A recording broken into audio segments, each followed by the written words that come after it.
Hi guys, uh, it's good to be back uh, in today's episode of building modern data stack from scratch. And it's been a while since our last video, which was like the fourth episode in the modern data stack, right? And I'm very sorry that this episode is coming at this time. I've been so worked out, right? And I'm sorry once again for dropping this episode quite late, right?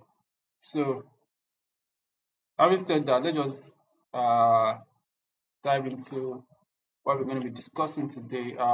In today's episode, we are going to start up our DVD project, right? Since we have not created any DVD project before, so in this session, we are going to delve into the transformation part of the ELT paradigm using DBT, which is an open source project. Though we have that the cloud version of it, which is paid. However, you can also have like a free plan, which uh, which is available for one developer. So if your company wants to leverage GPT Cloud for transformation, you have to be aware that you want to utilize the free plan. It's only one developer at a time that can work on the DBT project, and you can only have one DBT project. Uh, uh, can only have one DBT project on the DBT Cloud platform, and you have limitations to also what you can do uh, on the cloud. I don't think you can trigger using API. Probably you want to trigger a job from Airflow. You cannot do that. You can schedule DBT jobs quite alright, and there are limitations to successful models that you can run. For a free plan, you can only run 3,000 successful models in a month and some other limitations like that. But then I feel like the free plan of one developer seat is kind of very okay. I think they've done a good job to make that accessible to anybody that wants to leverage their platform.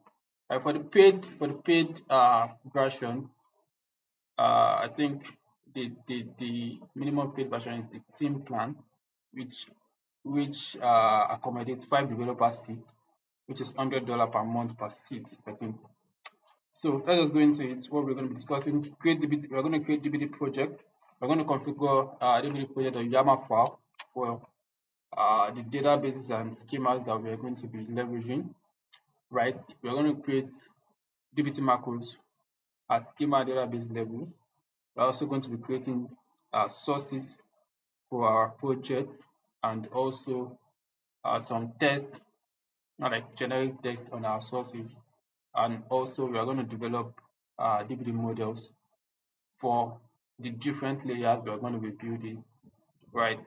Models in this case can be tables or views in our data warehouse, which in this case is Snowflake. So I hope you are excited. This is going to be the fifth episode in the modern data stack, and before the week runs out, we are also going to release the sixth episode. I hope you are also going to be excited to have that. So, having said that, we are going to kind of delve into it right away. All right, so let's build our DBT project, right? So now I'm inside the MDS underscore EMV directory. I think uh, in our previous video, we created like a virtual environment for us to work with, right? And that is where I am at the moment now, right? Now I'm going to and when we were setting up our airflow and airbytes, etc. When we created the Docker file and inside our Docker compose, the YAML file, we also uh we also map some directories, right? So just quickly look at that so that we can just refresh our memory on where we need to like build our project so that it can sync to the airflow uh, uh, volume directory, right? So I'm going to open up, I think that's on C drive. So I'm going to open up C drive now and open the airflow Docker Compose file. So let me quickly try and do something like that. Okay, so let's see on C drive, so that's airflow and come in here. Okay, so under this we have, hold on a sec. So under this we have our config, blah blah blah blah blah. But what I'm interested in is this Docker Compose, the YAML file, and where we have this volume part. And so we created some, we map some part. This one is mapping to this part in our airflow container volume, and this one is mapping to these are local parts, which is for our what's it called, our where our profiles.yml file exists. Your profiles.yml file is where your credentials as regards to data warehouse is stored for DBT to kind of validate, and we are mapping into this uh, Docker volume part in Airflow. Okay, so now our DBT project must actually uh, be built in this part so that we can easily we can Airflow can easily pick up the project from there since we have already mapped it to the container. So now inside this place, that's where our project is going to go into. So we have like a a project called dbt underscore Java shop here already, but I think we are going to create another one from scratch just for the purpose of this uh, episode. So now I'm going to open up. So you have a terminal opened already, but I don't want to use PowerShell. I'm going to open Git Bash. So having done that, let me cd to this dbt directory. So cd dbt, and since I'm on the dbt directory, I'm going to do this. So what I'm going to do is I'm going to create a new project. But before I do that, I have to activate my virtual environment.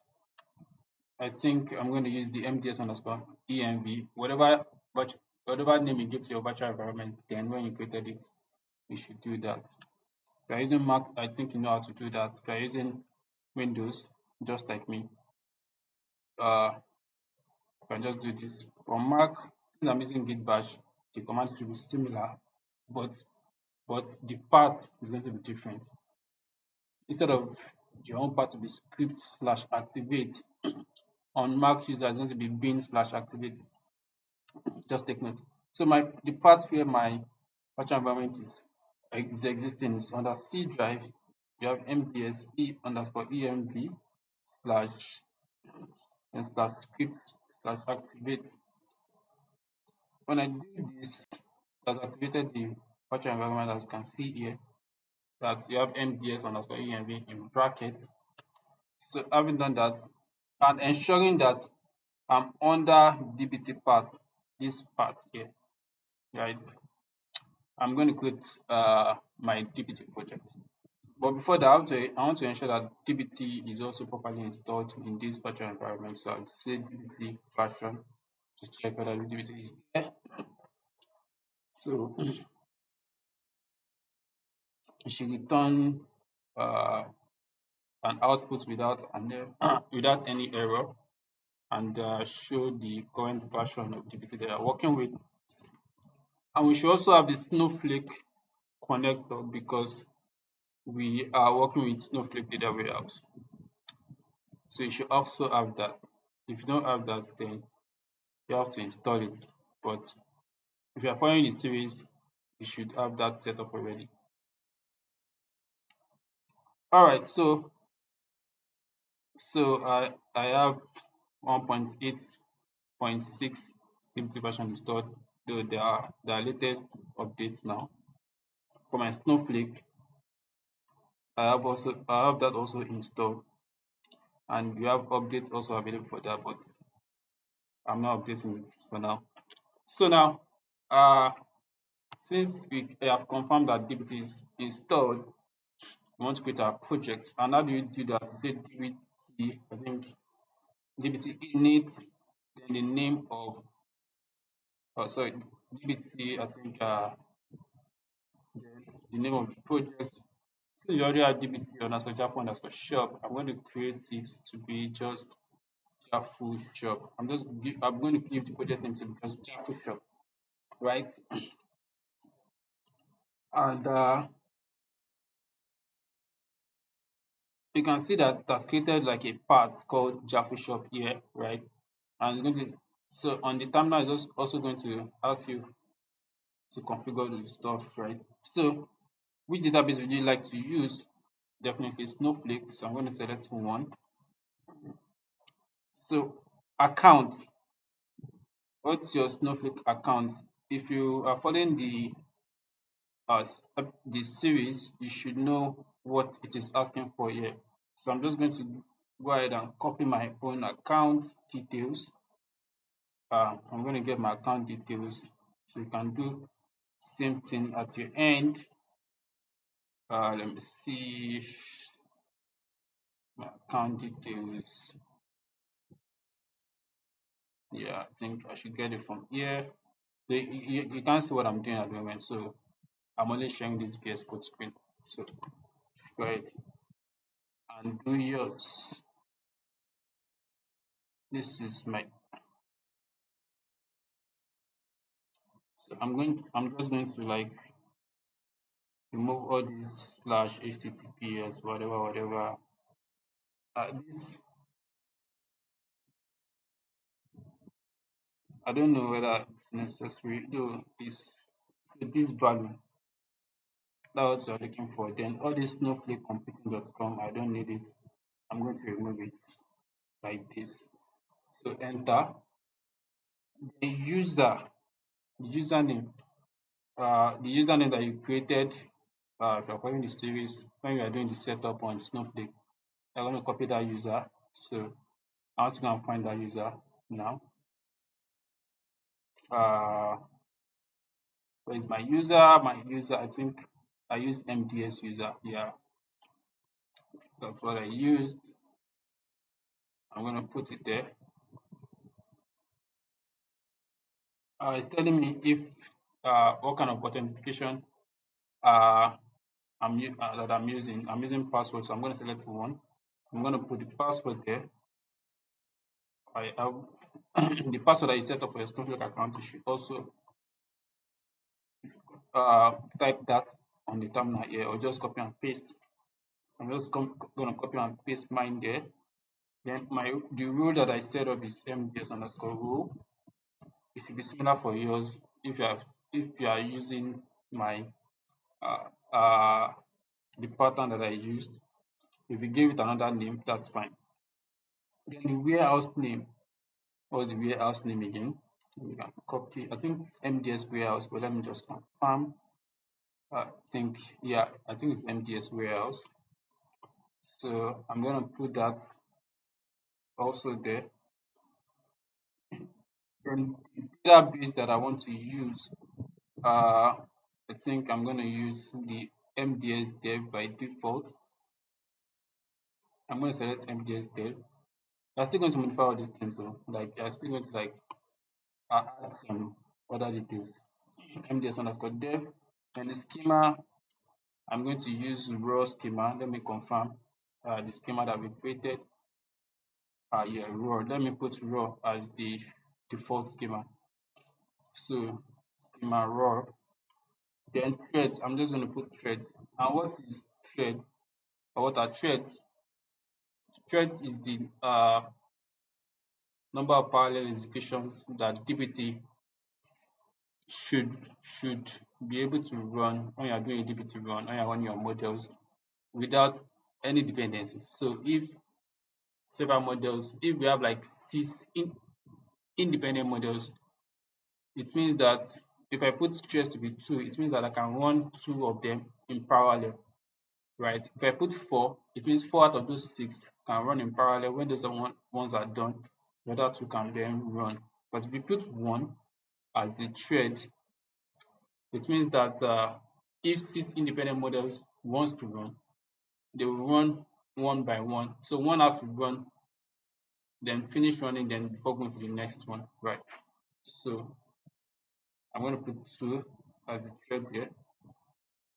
All right, you can see profile Java shop written to blah blah blah blah blah profiles.yml file. As I said, the profile.yml file is where all your credentials is being stored. Uh, so let's test our connection, right?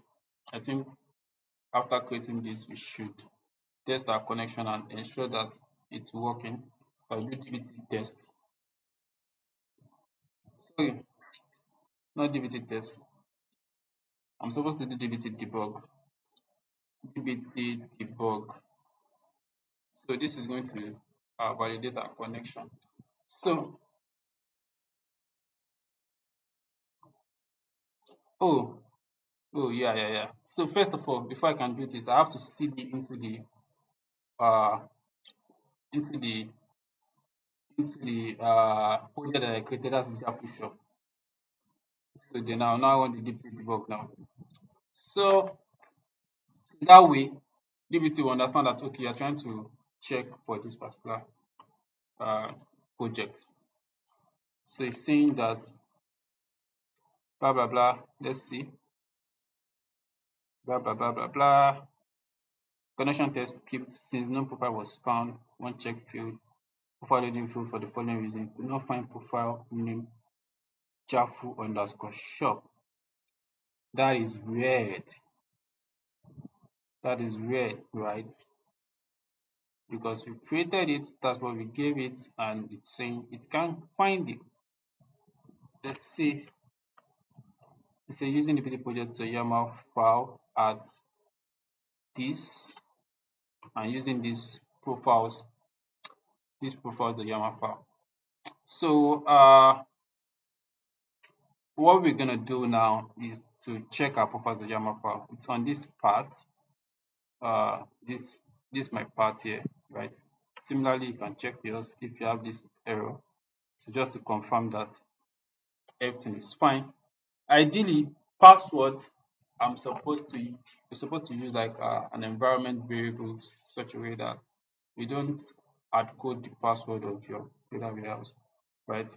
I think we might get to that part just to chip that in. So now I want to check why this is giving us this issue. So let me open up. I want to ensure that we can also see it. So I'm going to like open it up so that we can see in case we also encounter similar problem in the future. So users think book blah blah blah .dbt profiles the YAML file, which will now allow me to do this. So let me just select this part and voila. I think you should be able to see this now. See, all right. So .dbt, yeah, this is the profiles of YAML file. I'm going to check for Java shop just quickly. Java shop. This is dbt Java shop. What we are looking for is just Java shop. Ooh, that's weird. We didn't create it. Wait. I think I saw something. when he was creating that that profile.yml file, he wasn't using this exact part. It was using a different part. I think I figured I saw that, but I did not actually uh my mind wasn't just there, right? I think we didn't use this exact part. So what we're gonna do is this, right? So you can see in this place that I'm using what we call an environment variable to pass in my password. So similarly, I'm going to do that. So since it did not create that uh, profile for us, let's just manually put it here. In your case, you shouldn't have this issue. I don't know why it's happening for me here. Uh, let me just create. Let me just create a fresh. Uh,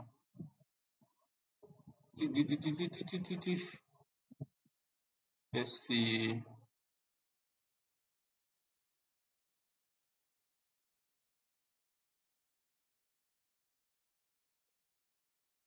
Let me put it down here. Okay. So I'm going to rename this one to just Jaffa Shop instead of dbt underscore Jaffa Shop. We already have that. So for my account, I think this is same thing. For my database, I chose what do you call? I think it's MDS dev, right? MDS underscore dev. I'll leave this password to be an environment variable like this, right?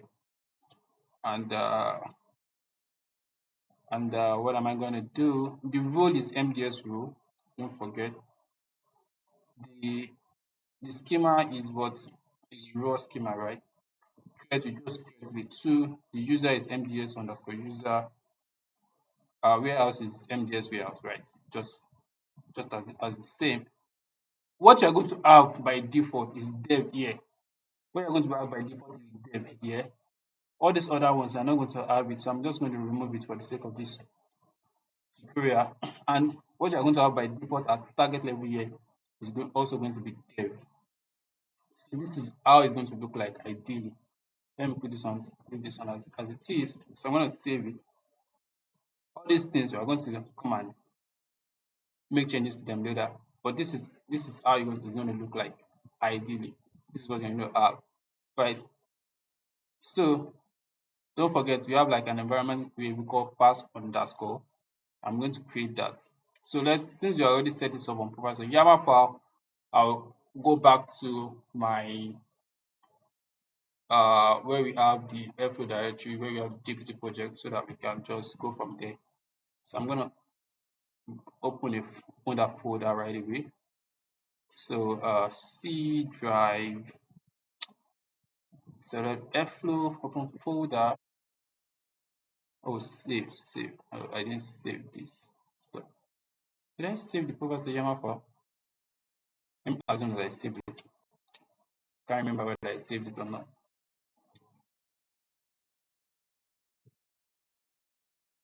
I can't remember whether I saved it or not. Let me check this.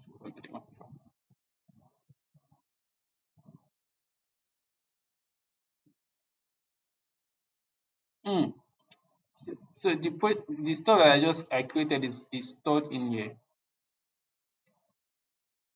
So I think I see what the problem is. It was stored inside this place. And the reason I don't think we actually need this part to be stored here, but just for the case of this is just for the purpose of when we push our project to GitHub so that I can have our profile.yml file accessible here. Well, we are going to come to that later.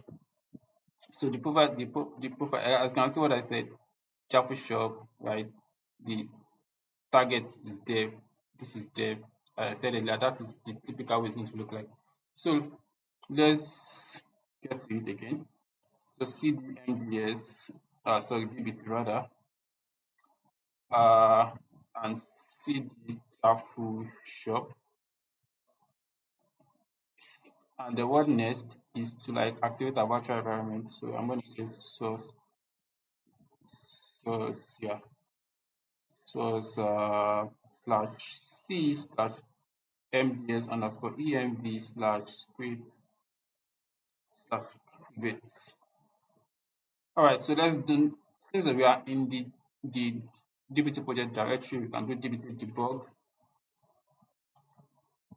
If you do dbt debug now, it's going to throw up an error because that environment variable is not going to, we need it.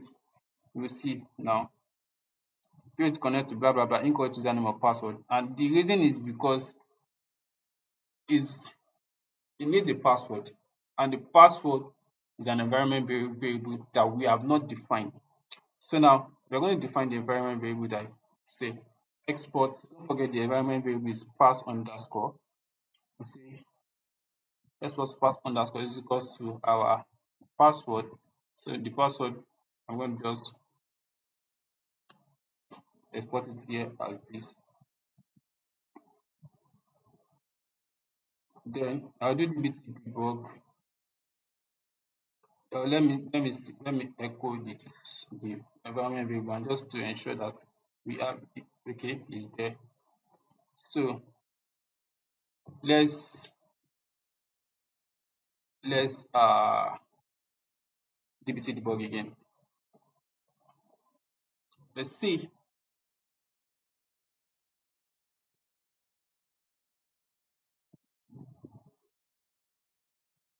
Yeah, same error. It's still that environment variable issue. Let me see. pg underscore parse. I hope I saved that. I hope I saved that. I mean, careful,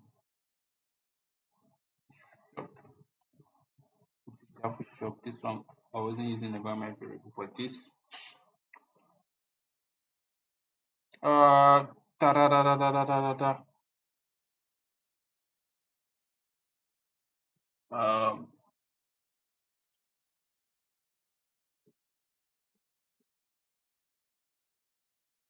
hope this.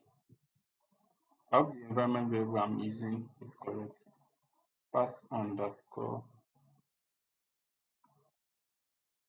Let me quickly check. Sorry.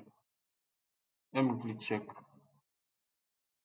so that just to ensure that we are doing the right thing here.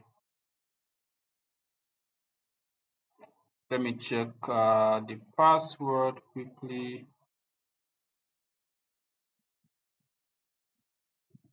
Let me open the window. You are not going to see what I'm doing right now, but don't worry. So I want to check. I want to check the password again. Yeah, pass underscore, which is correct. Uh,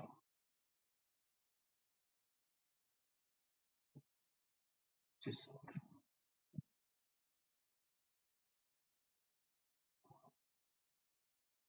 we are not supposed to have a problem with this. I'm not sure why we're having a problem. All right, so I think let's try and do this just to.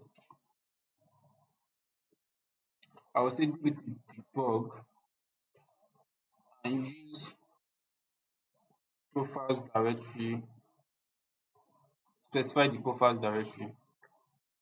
So that would be, I have to go back. Is this inside? Okay, it's inside this dbt folder. So I will go back one to the parent directory, which is dbt. That is where the profiles.yml file is. I'm not sure I need to specify this profiles.yml, but let me just run it and see.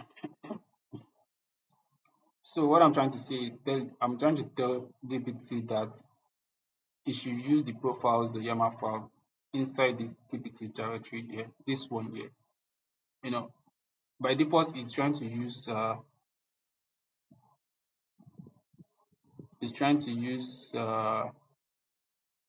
one under Okay, yeah. So I think I don't need to specify it. So let me just remove and run it again. So by default, is trying to identify the profiles.yml in the natural or the default directory. But now I'm telling it that okay, don't use the default profiles.yml file directory.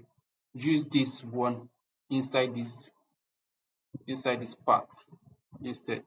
So you can see all checks passed, right? It means our password is correct, but that environment variable is not seeing it. Well, I don't know why it's not seeing it, but then let's let's move forward. So the next thing that we want to do is to configure our DBT project or YAML file, just as I said the introductory part. So for the database and stuff like that and schema. So if you go inside this Shop project that we created, you will see a file called dbt underscore project.yaml, right? So here you see a lot of stuff. This is the name of your project, version, the profile name, you know, the profile name. In this case, what the name of the profile is in your profiles.yaml file, which is Java underscore shop.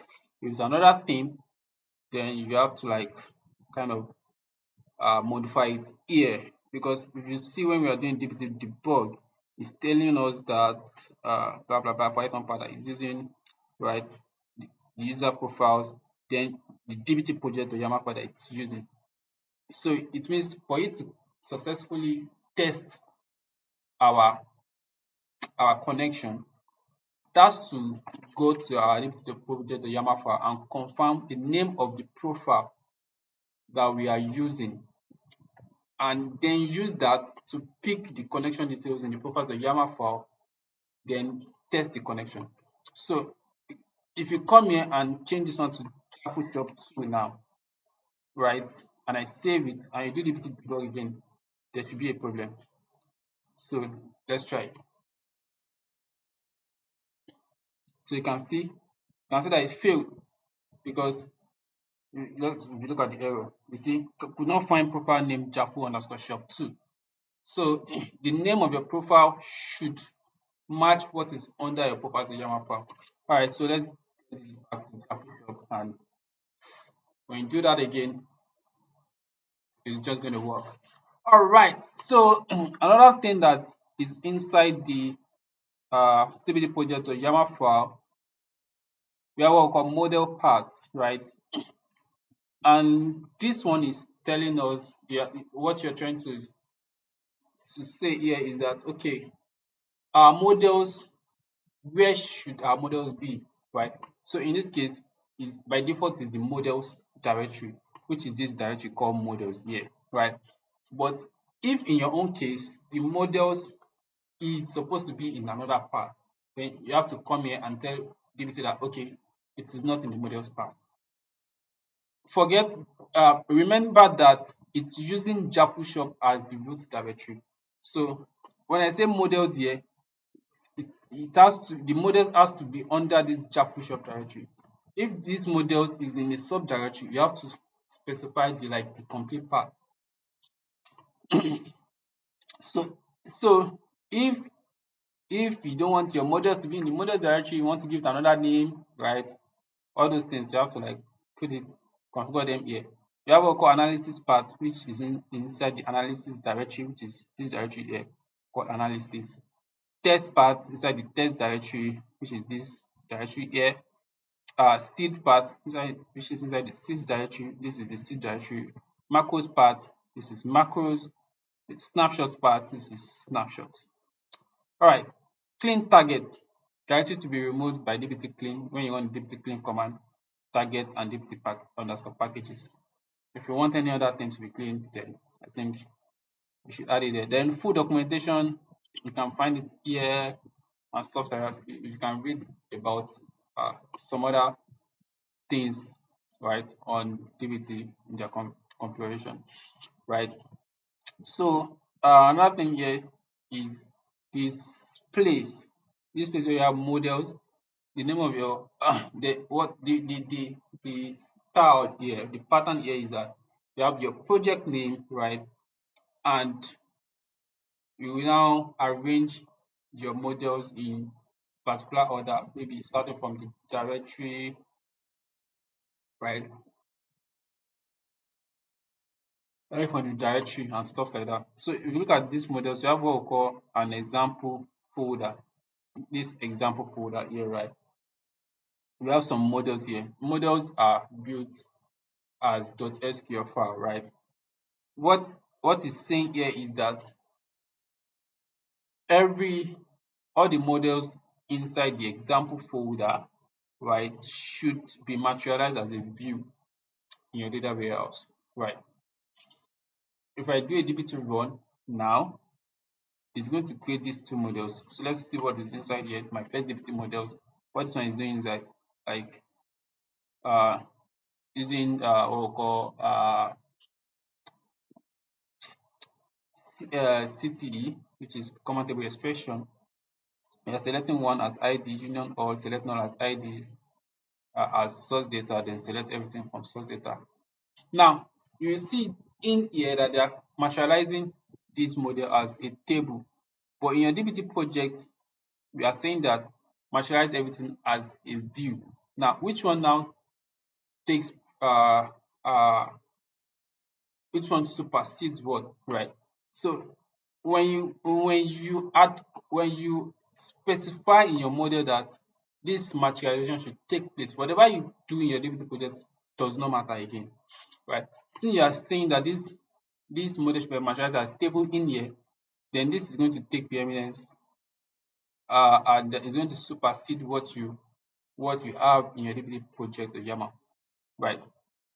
And your second project, what are we saying? It says select start from this ref function means we want to reference our first dbt model. So we are selecting from our first dbt model where ID is equals to 1. And this is where it gets interesting, right? You can use the ref macro to say that, okay, I want to pick stuff from the previous model that I've created and stuff like that.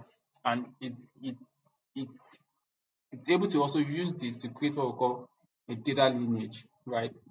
That, okay, this table is coming from this table to this table and stuff like that. You are going to see how that actually makes sense and makes this very, very interesting. Another thing that we have here is schema.yaml file. This place is just where you will kind of like uh, define the schema of your model. So in this case, you have the models keyword, and here say the name of our model is my first dbt model. You know that we have our model name here, the description of the model, what are the columns there. You can give each column the description. This is just like a documentation also. It also serves as a documentation. Then we have some tests here, right? This is testing for uniqueness and not null for this particular column, remember. And this is for the second model, right? And etc, etc, right? We are going to probably touch uh, this part as we also proceed. We might not be able to touch everything, but then the most part of it we'll be able to touch it. Right, so going back to what we were supposed to discuss, which is configuring the dbt project, the YAML file for database and schema. So I will go back to our dbt project, the YAML file. We are going to have different folders, which are different levels of our dbt project, or how our data is going to flow, right? So we are going to have like a staging layer, we are going to have like an intermediate layer, and we are going to have like a core layer or mat, whatever case it may be. But in the previous episode, we create 3 layers. I think we create yeah, raw. You have raw where our raw data is, right? Where we move data from using bytes, right? Well, we created staging, intermediate, and mat, and we are going to do the same thing in our dbt project here. So here I'm going to create I'm going to say, okay, uh, staging, staging should be materialized.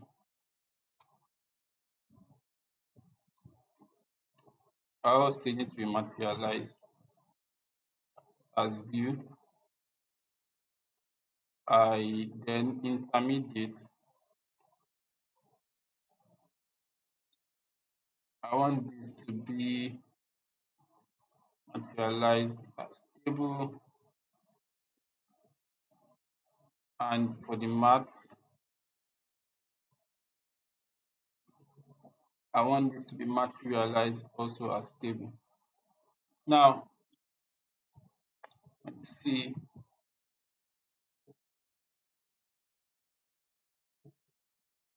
So these are databases, right? And let me confirm the databases again. Okay, yeah. So there's some other things, right? Let me check this with the project. So you can see here we have core, materialized as stable, transient false. This is, I think this is uh redshift kind of configuration. I think it's the snowflake. So the schema core, the schema here, intermediate and stuff like that. So I want it to go into those uh what's it called? Those schema, appropriate schema. So let's go back to our PPT project, the YAML file. For this agent, transient to be false. And I will explain what I mean here very soon. Schema, I want it to be also, I will explain why we are doing specifying the schema, why it should go into this.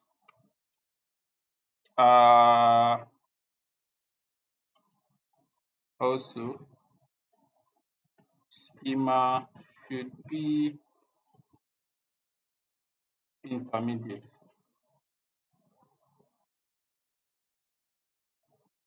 And here also, schema should be math, should go into the math schema. So what we're trying to do here, for our staging, I say materialize as view, it means I want all the table states to be materialized as view. But as I said earlier, I can also configure within my models that my table should be materialized, my model should be materialized as table instead of view. Now, transient here mean as false. In Snowflake, or I think maybe Redshift also, right? If I'm creating a view, a view is not an actual table. It's referencing a table using a select statement. Now, imagine that the dependent table of that view was being deleted or something like that, right? It's going to break this view. The view is going to break because the dependent dependent tables has been deleted or does not exist. But putting transient as false, it means that the view is being disconnected. It's being disconnected from the dependent variable, and disconnected in this case does not necessarily mean that it does not select from the table, but dropping the table does not affect the view. That's what it means. So if I drop the table, so let's say for instance the dependent table usually go through a drop and create. So at the point of dropping it, is if you drop the table, it's going to affect this view. And whereas you are still actually going to create it again. But because you dropped it at some point, this view is going to be affected. It's going to drop an error, and we don't want that. So that's why we're having that. Then what we're trying to say here is that the models in the staging folder should go into the staging schema. That's what I'm saying. That's what you're saying here. Similarly, the models in the intermediate folder should go into the intermediate schema. Models in the marts folder should go into the marts schema. You will say that, okay, we have not even created these folders, and that is what we're going to do now, right? So under models, I'm going to create a folder. So let's create a folder. So I'll call it staging. Under models again, I'm going to create another folder, call it intermediate.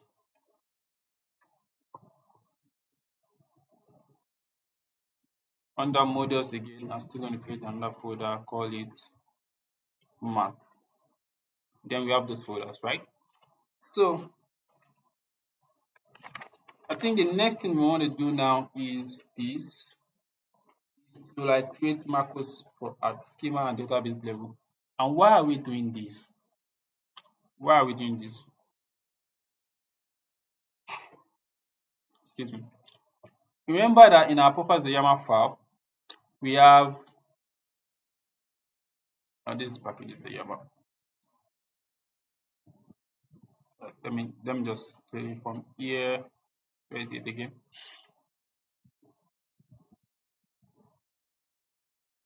This is it, yeah. This, where is it? As a Java shop, this thing. So here, this guy. So remember that we have database as MDS dev, we have all of these things, and target as dev. Now, what it typically means is this. If I do a dbt run now, it's going to be using these credentials. So whatever, all the models I'm going to be creating is going to be written into this credential. So being written into this credential means that it's going to be using this schema, it's going to be using this database. So it means all these anything that I create inside this intermediate, math, staging, any models I created into this three layer is going to be written, everything is going to be written into this raw schema, and that is not what we want. That is not what we want. We want it such a way that everything we are creating should go into the appropriate schema. So intermediate should go into intermediate, math should go to math. Okay, you might say that, oh, we have already configured it in our dbt project or YAML file. Yes, we have done that, but then it is your configuration in your profiles and the combination of using macros that would make dbt understand that this is how you want your project to behave. Having those configuration in your dbt project YAML file, just say that, okay, we have this thing, this settings in the dbt project YAML file, but there is no way, you have not activated how to actually use those settings, right? And that's what we're going to be doing in a moment. So what we're going to do now is that I'm going to create some extra uh, stuff on this profiles the YAML file. So since this is a raw schema, I'm going to call this it's the database is MDS dev and is in a raw schema. I'm going to call it uh,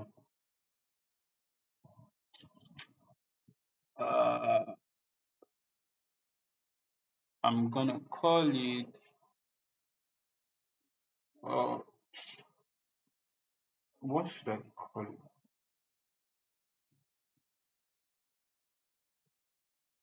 What should I call it? The okay. Let me just let me leave it at this. So I'm going to create another one and call it prod, like this. Change this dev to prod, and this database I'm calling it MDS prod. Now this target I'm still going to leave it as dev, right? Now, going back to our macros, there's this macros. If you want your DBT project to be dynamic such a way that s- some some models should go to a specific schema, it's called generate schema name. And I already have it somewhere around here. I'm just going to like copy and paste it. Macros generate schema name, this guy. I'm going to copy it and put it on my. I'm going to go through it so that we can all understand. I'm going to put it under macros folder here. So paste. I also have another macro called generate database name. Maybe I have it here. I think it's also similar to this. So I can just modify it later. So let's go to generate schema name. So we have what we call macro generate schema name. It's taking what macro are like user defined function. So we have user defined function in Python. I can create user defined function in Python in your SQL environment like Snowflake, Postgres, and stuff like that. So this takes two parameters: custom schema name and node. Node is more like your model, right? Schema, because this custom schema name in this case is more like what you define your DBT project on YAML file, where you have okay, intermediate should go into schema called intermediate and stuff.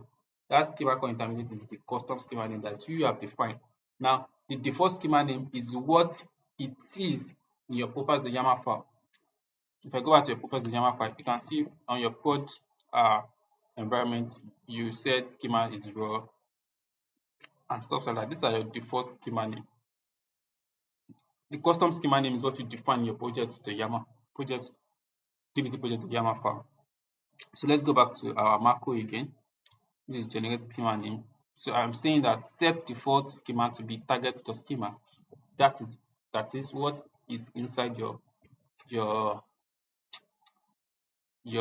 profiles.yml file. So I'm now saying if custom schema name is none, that is does not exist, or your target name is not equals to raw. I'm not using raw here, I'm using, let me say dev. It's not equal to dev. Do this. So let's break this down. If there is no custom schema name defined, the logical or operator, at least one of them will be true for it to run as true. And eventually this is going to be true. This one does not really matter, right? What I have here does not really matter. But this is going to be true. If it is none, use the first schema. Else, use custom schema name. And this trim is just like if there's any white space and stuff like that. Use custom schema name. This is just like using, okay, I want to apply the trim function on the custom schema name. Use the custom schema name, which in this case, raw, blah, blah, blah, blah, blah, and stuff like that. So, save this. Then another thing is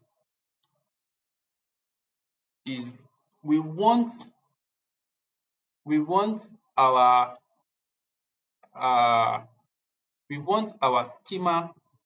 If I doing a DBT run, we want our models to go into appropriate schema inside appropriate database, depending on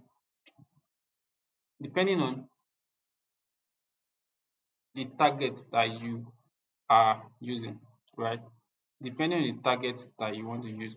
Now, in our profiles.yml file, we are using our target is dev, right? So it means that if you run stuff, it's going to go into your dev credentials, which in this case, the database is what MDS underscore dev, right? So what we can do, is this. Uh,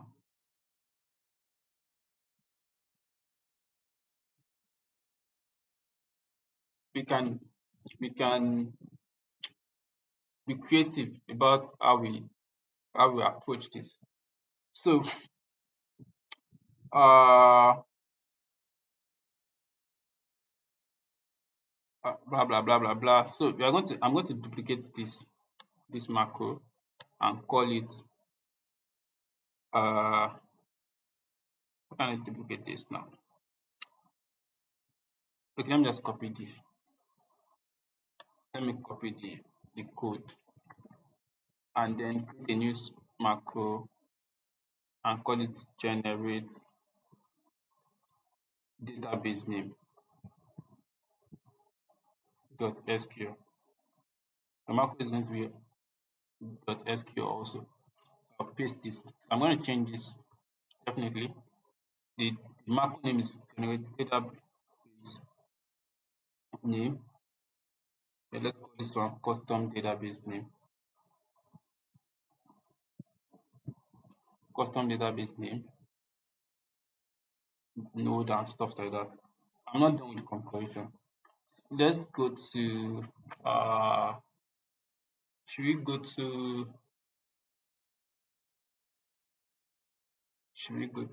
yeah, the dbt project, the YAML file. Where is it? Where is it? Yeah. So here you have schema and stuff like that. Now for the database, for the database, to use, I'm thinking we should configure it from here. Let me see. Uh,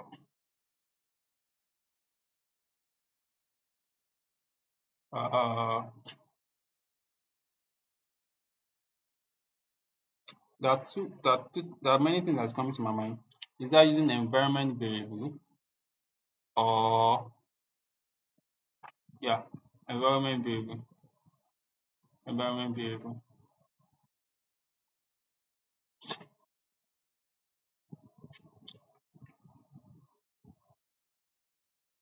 Yeah, I'm thinking of using an environment variable. Give me a sec. Give me a sec. Give me a second.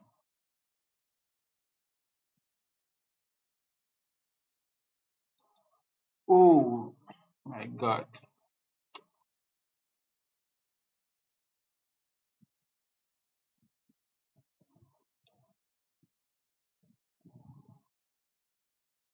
Where? Where? Okay. Where?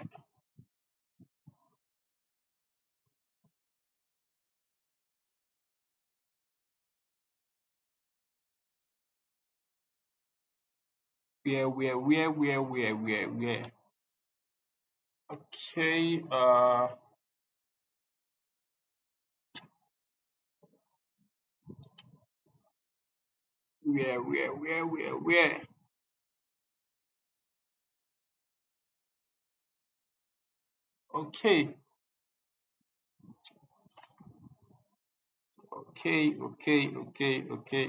Okay.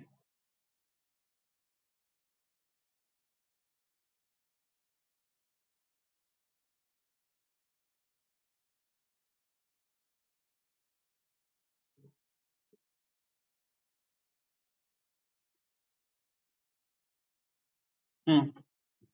So there's this idea that I used before, but I think one shouldn't go that route. So, and the reason is, so let me just quickly modify something. So, another idea that you can use is to like create, the way we created three folders, the three layers, you will now create a parent folder called prod and dev. Then you now create these three layers inside each of them. But that is not kind of ideal enough. So I won't advise that we go through that route. So let me call it generate database name. So target name is not equal to dev, blah blah blah blah blah. Now custom database name. So I think what we have advised that we should go through the route of environment variables. I'm going to have that shortly.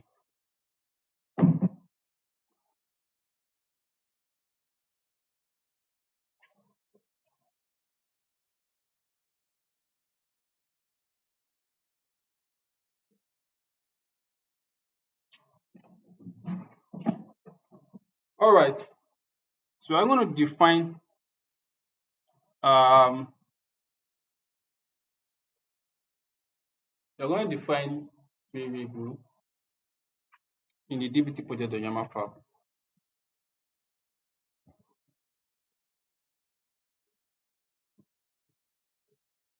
So uh this custom database name, we're going to use variables instead. And this is how we're going to go about it.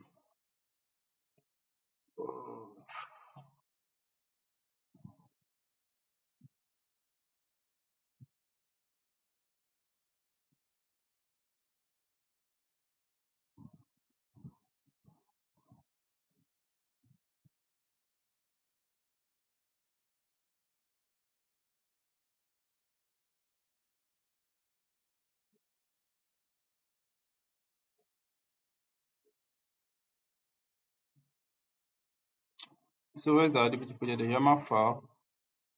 So we're going to create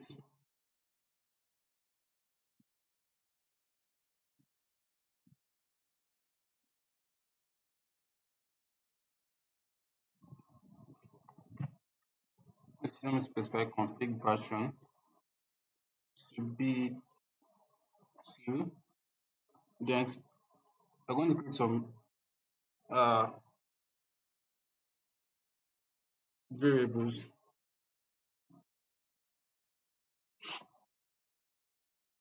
So you can specify variables like more like uh more like constant variables, right? But in our own case, if you want to create constant variables, you can do this from here and uh say let var hello world. I just want to create like constant variable within your dbt project YAML file. But what we want to do is more like to use like a runtime variable, right? So we are going to come to this place where we have our where we have uh our model folders, staging and the likes. So I'll say plus database. The database I want to use should be an environment variable, and this is I'm going to specify it. Say var as custom custom DB, more like custom database for short. So I'm going to do the same thing for intermediate and marts. I'm going to save it. So at runtime, we are going to specify a key value pair as our variable when you are doing your dbt run. So for instance, let me go back to this generate database name. Okay, everything here is fine. Okay, dbt project YAML file. We've already put this. Now, so let me now create for this example in here. For this example, let me put it here too. Let me put a custom database there too. For the schema, I don't know. Let me put let me put it let me put row as the schema. Let me just put row as the schema. Just for demonstration purpose. No, we have not created any models inside this fold, inside these 3 layers that we want to demonstrate. So just to do the demonstration of this variable, uh I'm now going to do like dbt run, dbt run. So in my dbt run, I'm going to specify the environment variable. So I'll use the slash vars, and in code I'll specify a dictionary key value pair. So my key is going to be this this stuff that I've already uh created, the variable. So I'll say custom underscore eb, then the value is going to be oh oh yeah, the value is going to be the database, which in this case I want to use MDS underscore dev. I want it to go into MDS underscore dev. So if I should run it,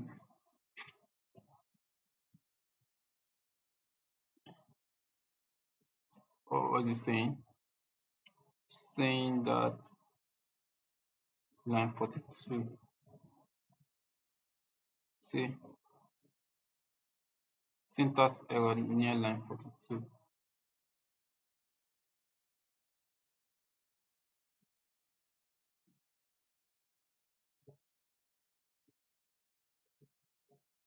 This is line 42.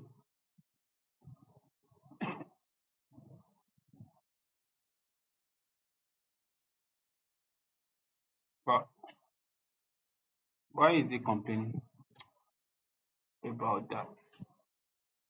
Database schema.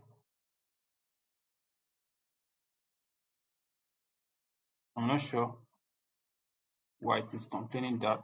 Let me put this before the schema. Let me run it again and see something. Let me see what is going to complain this time. Line 41. So it's complaining about this. Uh,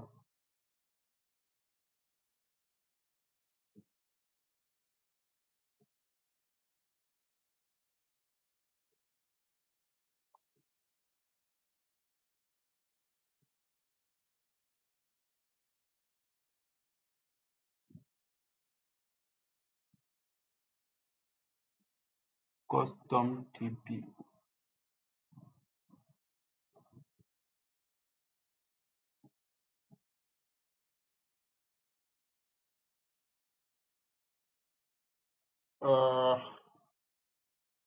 I don't know why.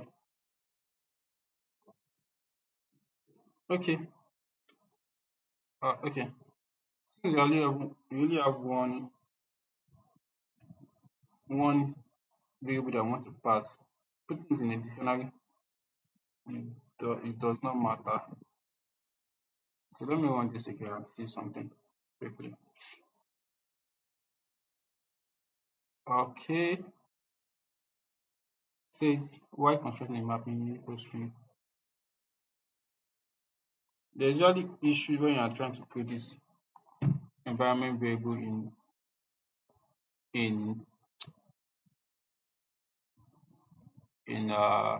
DBT. So let me check again.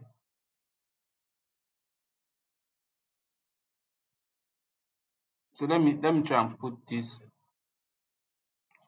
code outside here and see. Let me do this. Let me see what happens now. Let me see what it's going to complain about. Okay, so it's complaining about line 47 now. It means that this is complaining about this one now. So it means that what I did just passed. So let me just quickly arrange this one. Does not matter though. I just want to like rearrange it.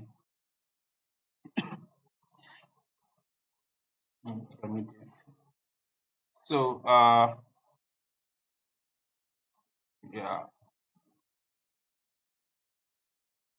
and put in double quote outside like this. Yeah.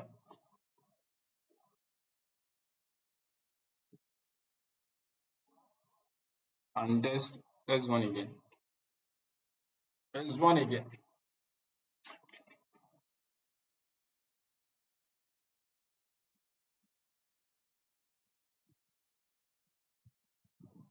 Encountered an error. Database error while listing schemas in blah blah blah blah blah. Failed to connect to incorrect username and password. Okay, yeah. So I've forgotten that we are not using the default profile. I have to specify the profiles directory.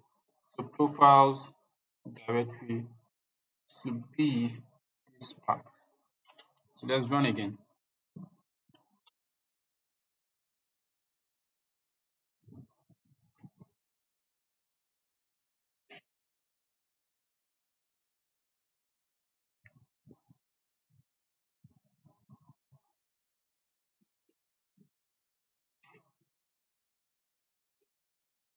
So as you can see, so let's analyze it. So you can see here models.javashop.intermediate models.javashop.mat is using this configuration. There are three unused configurations and parts, configuration parts, because you have not done anything here in these three parts. That's why it's picking up these ones.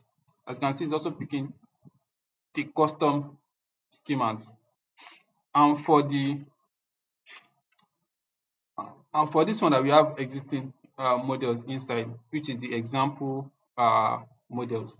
We have my first DBT and my second DBT and stuff like that. You can see it's using the raw schema as we have defined here that you should put it inside raw, right? You can see first of all creating SQL table model. You can see it's not view because inside this first model it has been materialized as table, and I said it's going to supersede what is inside dbt project.yml file.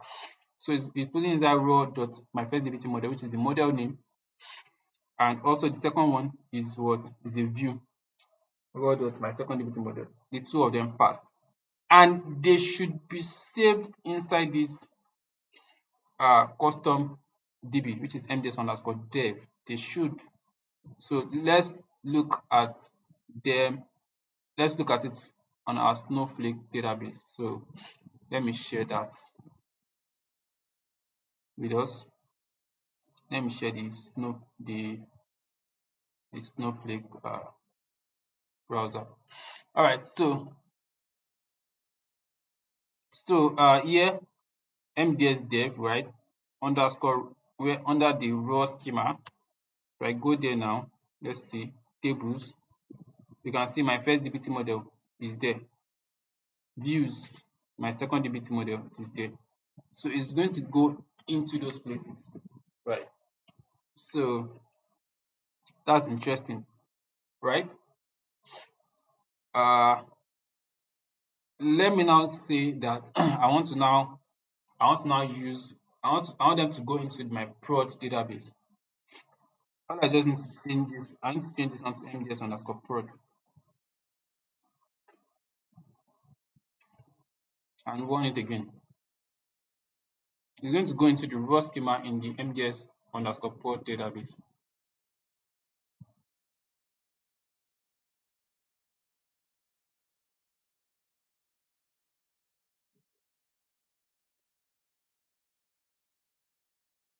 So the two of them run successfully once again. I'm not sharing I did not share the VS Code terminal.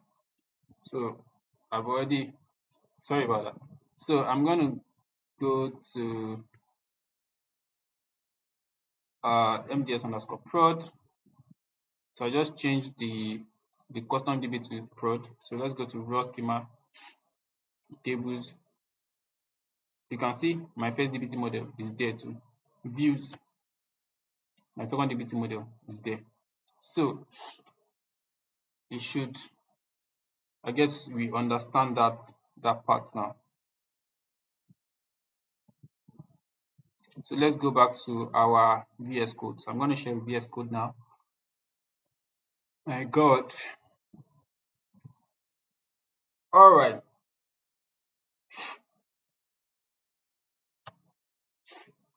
So We have configured our macros. So the next thing is to create our sources and our source test. So for our sources, uh I'm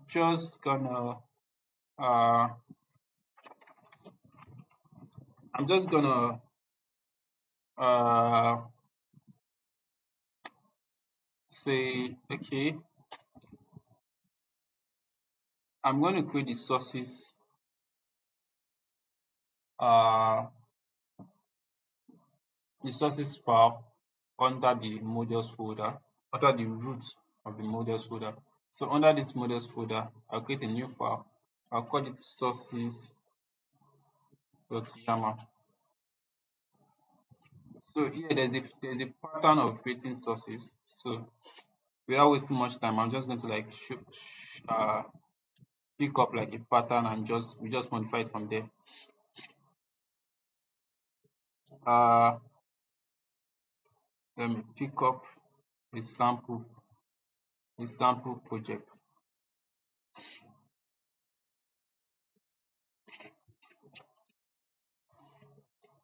Oh God.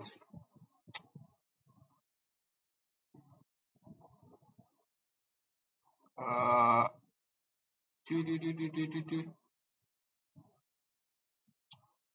do do do do do.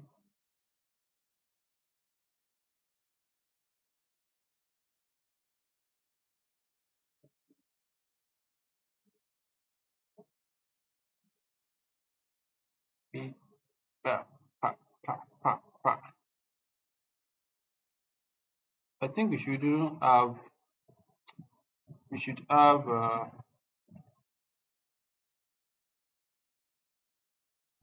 have something like that here. Let me just check real quick. Yeah, yeah.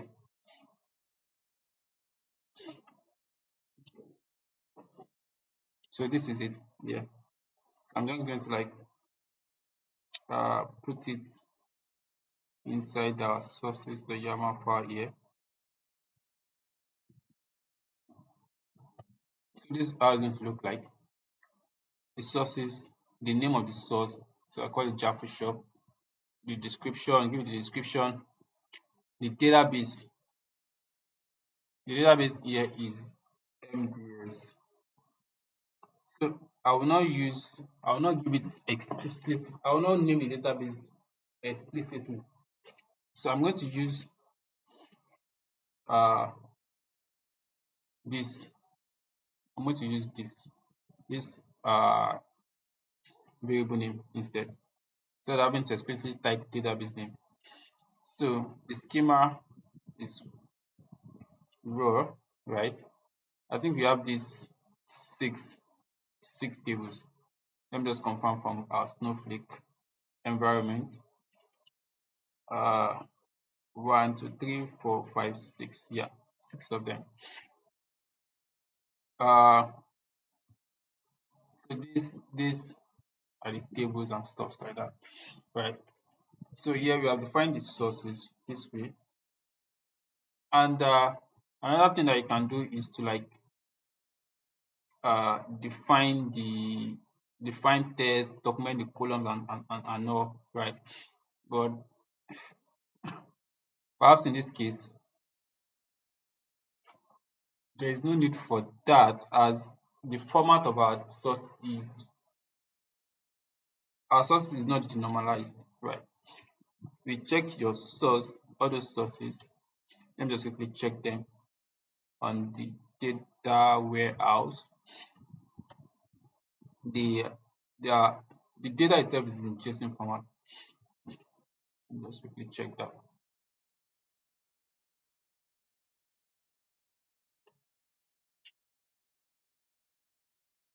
This is another. Let me quickly check that on Snowflake.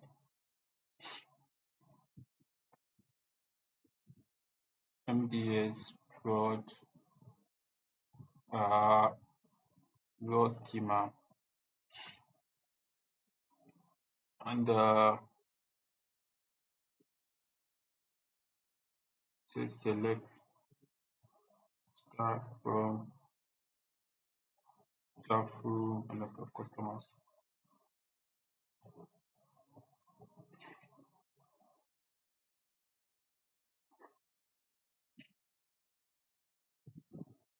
Yeah, so the data itself is embedded. Oh, it's not even embedded. It's already flattened, right? But some other information or other metadata are attached to them if you look at it. So what's the first source that we have there? Chaff raw underscore customers. So but the way we named it in when we are moving the data is Jaffa underscore something, not raw underscore something.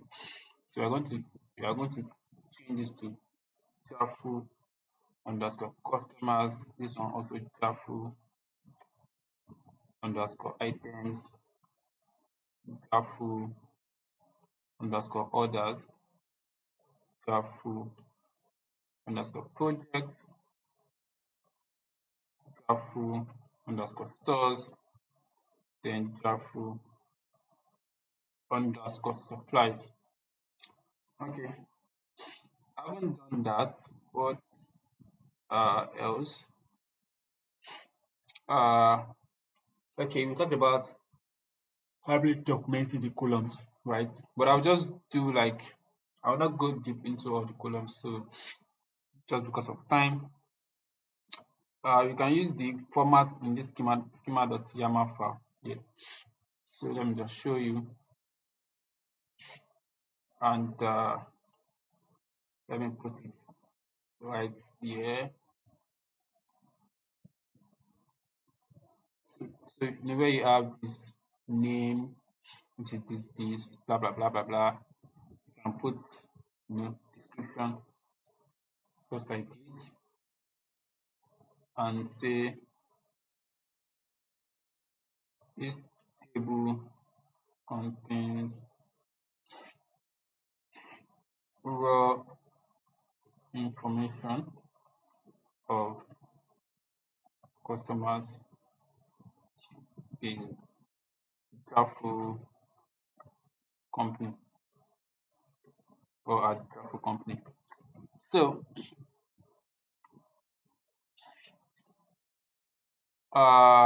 same thing similarly you can do for Grapho items, Grapho orders, etc etc, right? Then I'll go ahead and put, okay, these are the columns. You highlight your column, right? So the first column is the ID column, name.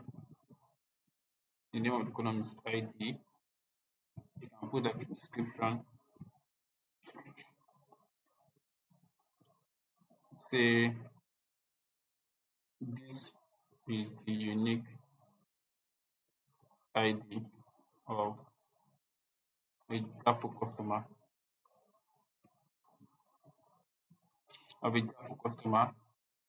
Another thing I can add is the test. So as you can see, data underscore test, and that's some generic text. So definitely has to be unique. Definitely has to be unique, and it cannot be null. It cannot be null. So another column that is there is I think it's the name column. Let me just confirm the name column. Yeah. So you can just put the description to this also and say this is the name of a Jaffa customer, or this is the full name of a Jaffa customer save. And you can document all the other uh, sources just like that. So I'm just going to stop here for this part. I'm going to move on this one because I was just using it for like a template. Then you can do for other tables and stuff like that. Let's see. So that's on creating sources and source tests, right? So you can do for the other sources and do your test.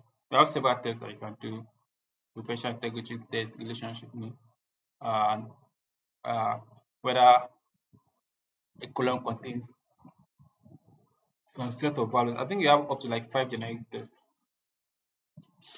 So the next is to develop models for all the layers. So for the intermediate, for the staging layer, right, all we are just going to do at this stage is to kind of like pick whatever we need from these raw tables, right? Uh, from the raw for the Jaffa customer, what we just need is the ID and the name of the customer. Uh, and probably we want to add some metadata, which is when it was extracted or stuff like that. So you can put that as add that at in our tables. So for the staging table, we create our first model. We call it STG. Just put like a prefix to show the different layers. So STG Jaffu underscore item dot SQL. So your model is a dot SQL. Uh, Let me see. I just want to take note of the sources that we have again. We have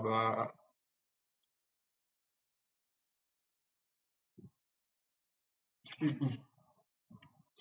So you have customers, items, orders, products, stores, suppliers, and stuff. So I'm going to create another file again. Call it stg underscore grapho underscore items sql. What? Stg java underscore items already exists in this location. Does it? Oh, I, I created I created items before. So let me create customers. Right. So also create another file. Say stg underscore grapho underscore orders dot sql. Then click for product stg underscore grapho underscore product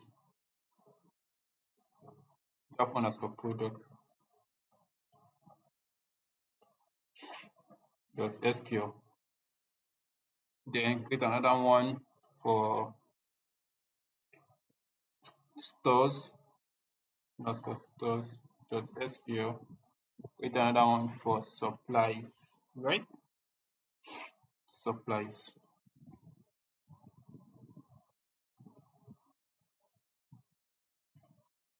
So let's start with the uh customers staging table. Let me see whether I have like a similar setup here so that I won't have to be taking everything one after the other. Okay, so I'm going to copy and paste this one here for the customers table. But remember, we don't have, yeah, this extracted at, I'll call it as loaded, I'll rename it as loaded underscore at. And the name of our source is also Jaffa Shop. If you go to the sources here, the name of our source is Jaffa Shop. But the name of our table is Jaffa underscore customer and not raw underscore customer. So we're going to change that to Jaffa. Because we are using the source mark code here, which makes it very, very interesting. I want to save it. Then for the items, let me just also copy. I don't have that one here. So for the items, let me go and look at the columns that we need from Snowflake items.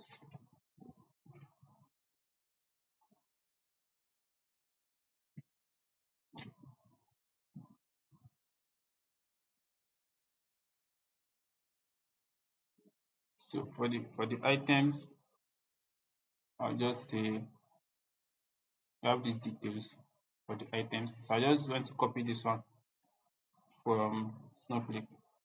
So select, we don't need all this one, but we need this extracted part. Let's call it art, loaded art, right? From where? From, I'll just copy this. I'll just copy this and put it here. Then I don't need all of this. So the item ID, we need it. SKU. The SKU is all like product code or something. The other ID, we don't need this. This might be source file last modified. This is a voucher. I don't think I'm gonna need it. Let me just check.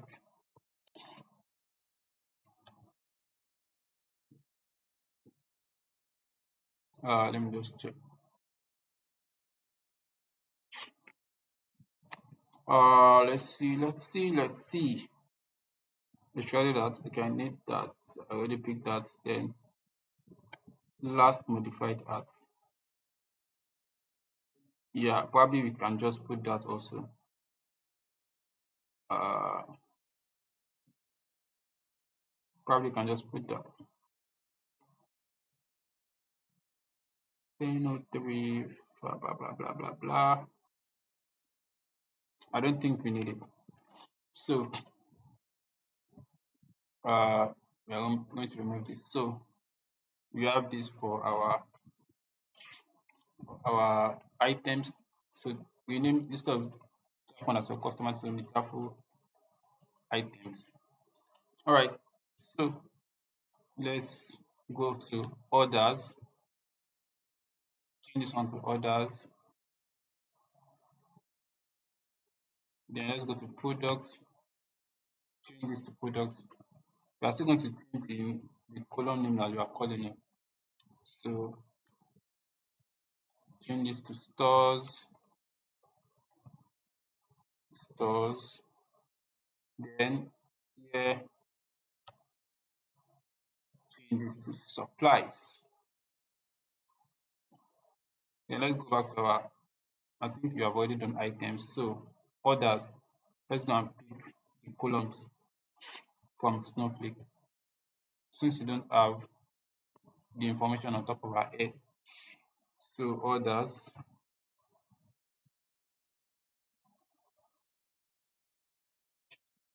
what we need from orders, we need,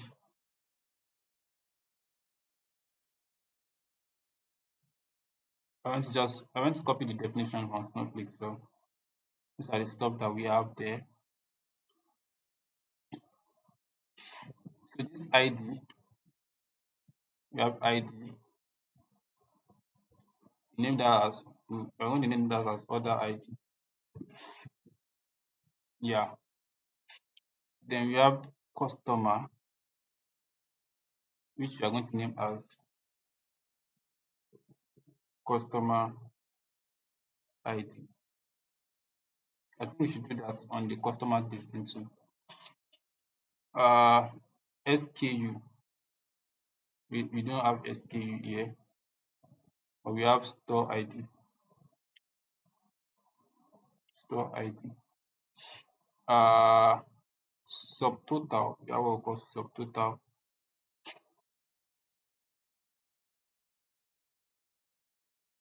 Subtotal. We have what we call paid.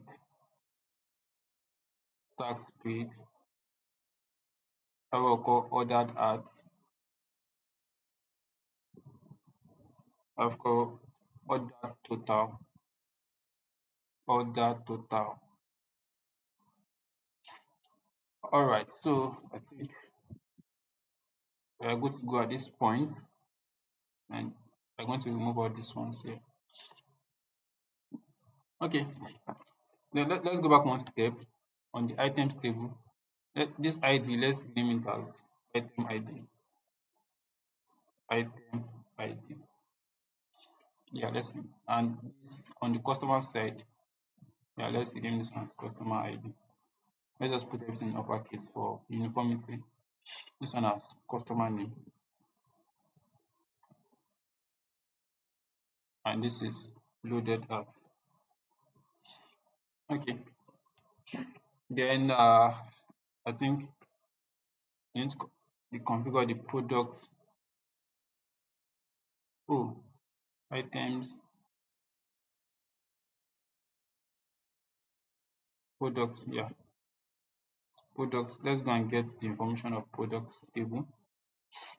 Uh,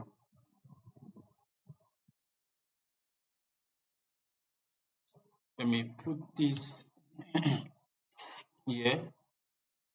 I don't need this other one. Then SKU. So this SKU is here. It's like the product ID or something. Then name as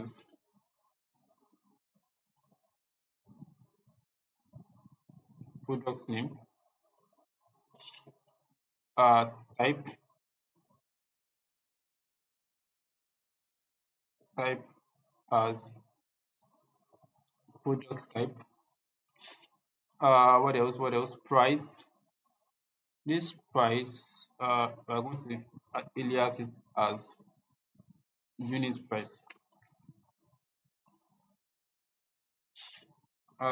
Description. I think we can just alias this one too as product description.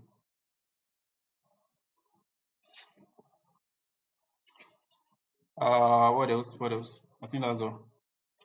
Uh, then we save. Save. The next one is the stores. So let's get the definition. Stores.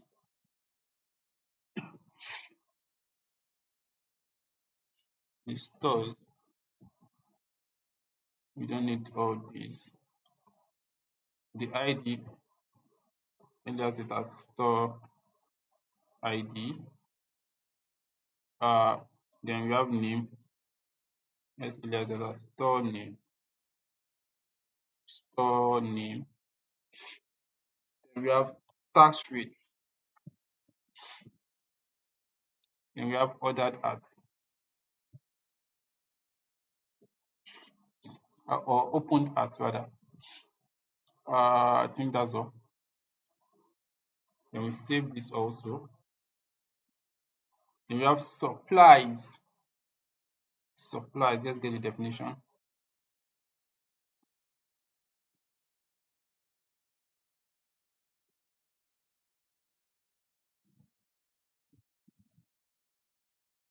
We don't need all this. So we have what we call ID. Maybe let's call it supply ID or something like that. Or supplies ID, or because supply ID, supplies ID is fine. SKU, let's leave that as that. Then put cost, then name. I don't know what we should call it. Well, let's call it supply name or supply name. Then perishable, whether these are perishable or not. Uh, then we remove, we don't need this. Then we save. All right, so we have configured our staging layer. Interesting. So then at the intermediate layer, that's where we want to do our transformation, and if there's any need for the transformation on the staging product, on the staging product, right? We do those transformation at the other layer. So, but before we go ahead, let's just do like let's run the staging layer. Right. Let's run the staging layer. Don't forget our sources. We are using uh, a custom database name. So you have to provide that. You have to always provide this variable. Right. So so this is what we're gonna do. Immediately run. Okay. The variables is already there. MDS port. Because we don't have anything on MDS dev yet, we might not be able to use MDS dev because those things are not those those uh those data does not exist in MDS dev unless we actually create one, or we copy those data to the dev side of things too. But for now, we're just going to be using MDS prod. So let's run this. If we run this, all those staging models should create successfully unless there's a syntax error somewhere, right? So you can see that we have two unused configuration paths now, which is the mat and intermediate, because we have not even created anything yet there. You can see that all our staging layer are going under MDS pod and they are running successfully. If you don't put those variables and stuff like that, you are going to be running into issues. So that's on that. Everything should run successfully, and we should have our data sitting on MDS prod in their appropriate staging layer. You can see that all the staging tables are sitting in the staging schema inside the MDS prod database. Everything is working perfectly the way we planned it. And if you create any model under intermediate and mat, it will also go into the appropriate schema and into the uh into the database that we have specified. Even though the target here, you can see that the target here is there. And if you look at your profiles.yml file, where is it again? Uh, if you look at your profiles.yml file, where the target is dev, it's supposed to be, if it's actually using this, it's supposed to go into MDS dev database. But because we have used our macros to tell it that it should use the custom details that we have already provided in the DPT project.yml file, that's why it is not even using these details here. All right, so it's almost okay. It's done. It's even done. So let me quickly share. Uh, let me quickly share our results on the browser here. So as you can see here, let's go to our under MDS prod. Go to like the staging layer, which is this, the staging schema. You should see all our views there. So views, because everything is going to materialize as views. So these are our views. You can see STG blah blah blah blah blah blah blah blah. Interesting. Interesting. So our tables are sitting there and they are doing well. All right. All right. All right. All right. So having done this part, let's proceed to the next phase. So I'm going to share my Snowflake environments and share my VS Code. Now, let's move to the next step, which is our intermediate layer. So you have used the ref function to like to like which is sorry, you have used our source macro to reference our source.yaml file, the sources that we have configured to the Shuffle shop, and picking their corresponding tables. All right, and we are using it to like define our model this way, which is quite nice. So let's properly format this and put it like it. like in this way. Let's format it. Yeah, this is fine. This is fine. This is fine also. This is fine. This is fine. All right. So let's go to our intermediate layer. In our intermediate layer, we do our whatever, right? Our transformation and all. If, if we note, we realize that our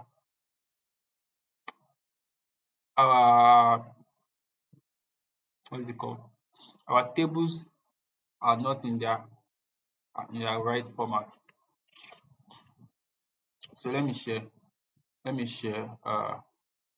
Snowflake environment again. If you look at, for instance, staging, I don't know whether you can get a definition from there. So it's not showing the definition because the definition is dependent on the raw schema, which is this, as you can see. I cannot get it directly from here. Let's go to the raw schema. Right. If you look at all our tables, let's look at the customers table definition. You can see varchar. Especially that is timestamp. Okay, this is fine. ID is varchar, name is varchar. This is also fine. Let's look at our items definition. Especially that is also timestamp. Okay, ID is varchar, SKU is varchar, which is fine. Other ID is varchar, which should also be fine. And our orders table, what do we have here? That is off. ID, customer varchar, okay, it's fine. Store ID, subtotal. Look at subtotal now. Subtotal is varchar. Tax paid, varchar. Ordered at, varchar. Order total, varchar. Let me copy the definition. That's for our orders now. That's for our orders table. All these things are varchar, which is not supposed to be so because they are actually numbers.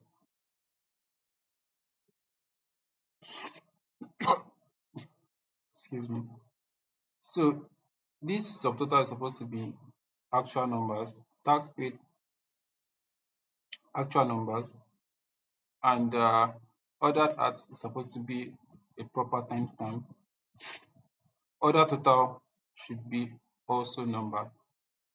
Order total is the addition of subtotal and tax paid, as you can see. So now there's a problem. There's a problem.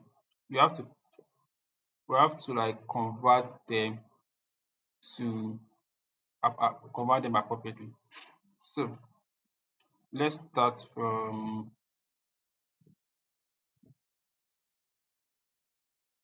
let me unshare my Snowflake environment.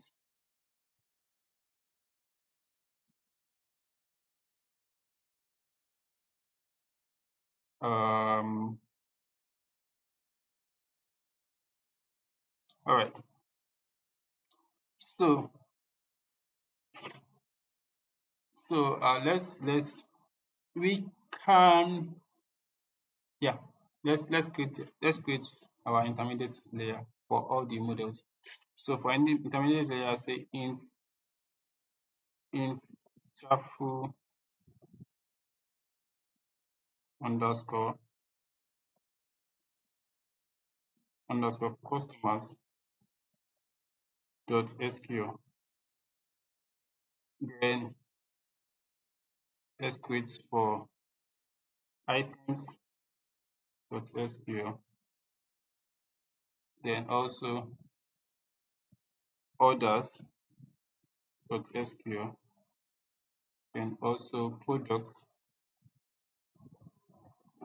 dot sql. Then also stores dot sql. Then also supplies dot sql. All right. So For the customer side of things, let me just copy this template, right? But instead of using source, we're going to be using the ref function here, and all this one is going to go. And because our intermediate is depending on the staging layer, so it's going to be referencing stg underscore sharp underscore customer. That is this particular model. And there's nothing you're actually changing here, so you're just say select star from Jafford customers. The only thing is this is going to be materialized as a table instead. So the next one is our items schema, item table rather. So items. For the item, let's check the I want to check the definition for the raw table and see what we need to change or to convert. Let me paste the definition here so that I can also see. The extracted at the timestamp, which is fine. The ID is varchar, which is fine. SKU is varchar. Other ID is varchar, which is also fine. Every other thing is fine. So we are not doing anything here. We're also going to save this. Okay, so let's go to the orders table. For the orders table, let me copy the definition and put here and see what we need to change. Let me copy the definition quickly. I think I've copied it. Okay, so now the ID is fine. I think the ID we called it order ID, right? We've already named it the order ID on the staging layer. Then this customer, I think we name it as customer ID. I'll confirm. Then the store ID is also fine.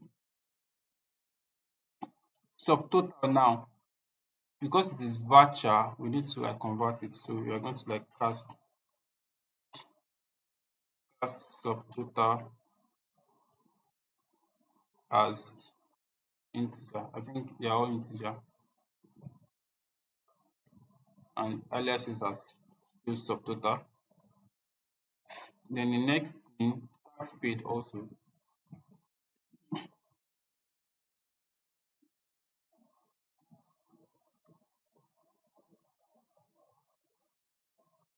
We're going to cast it as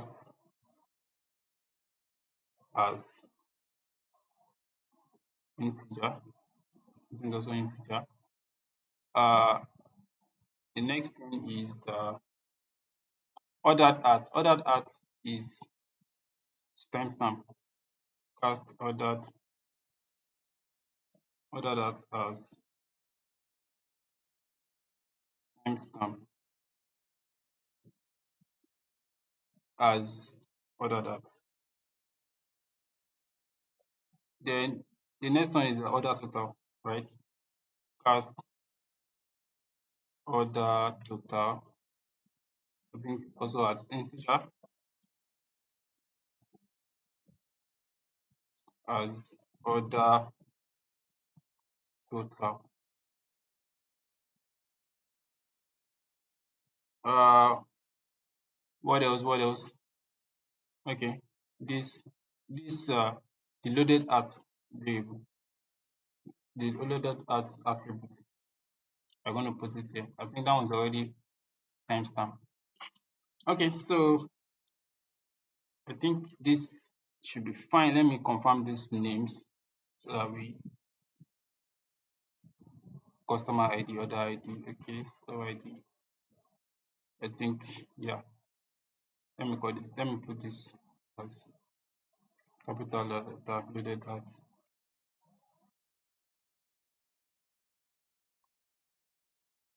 Okay, order letter.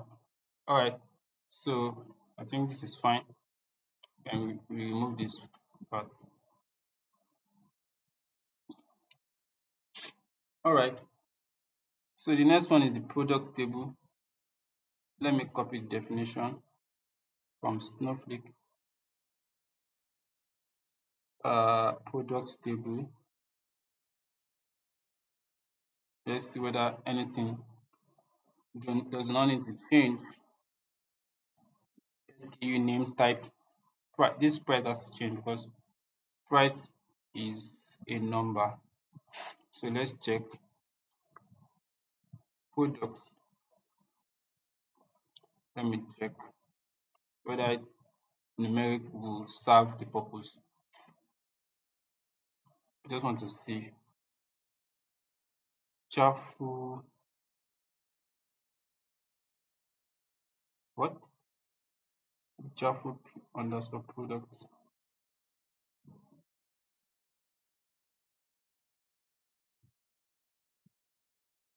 I think numeric should serve the purpose here, but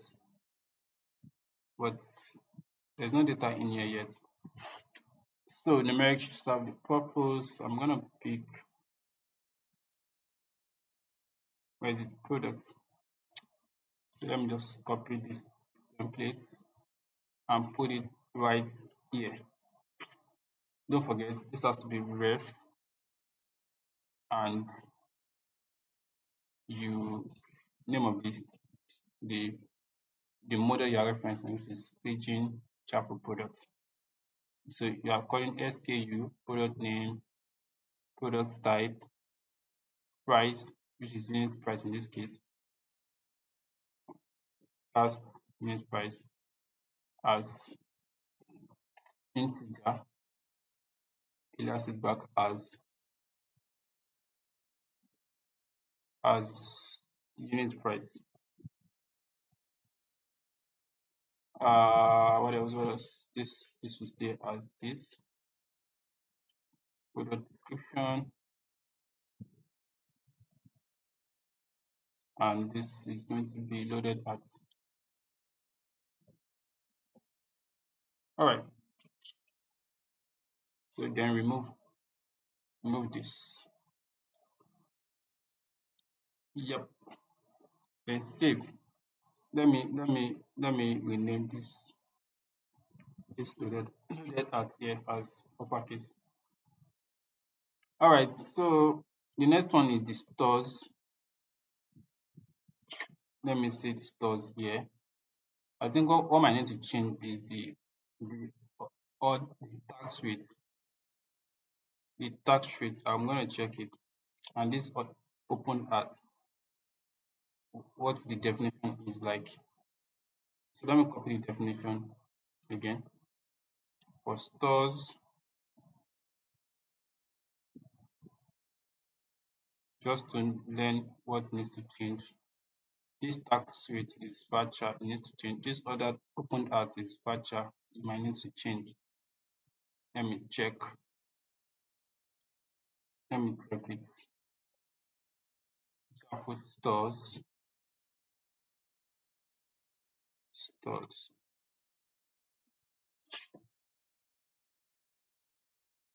So the tax rate is a decimal. So and open that is date. Okay, so this tax rate there. This, let me remove this. Remove this. So cast this as the float tax rate. Then cast it as timestamp.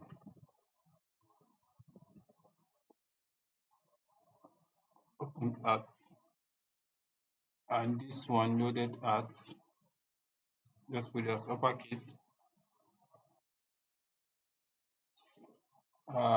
Then change this to ref and stg Chafu store. Okay, remove this. What else? What else? What else? Let me go and rename this loaded at here as uppercase, just for uniformity sake. All right. Let's go back here. Okay, everything looks okay, very demure. What are we missing? So the last part is this shuffle supplies, right? Okay, so let's quickly do that. Let me just copy the template and put it here. Oh, let me copy again.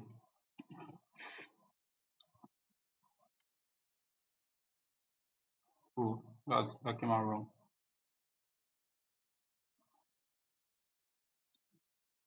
I'll put it here and rename this one to be supplies. Let's do the shuffle underscore supplies. All right, so let me get the definition again and see what needs to change, whether there is anything that needs to change.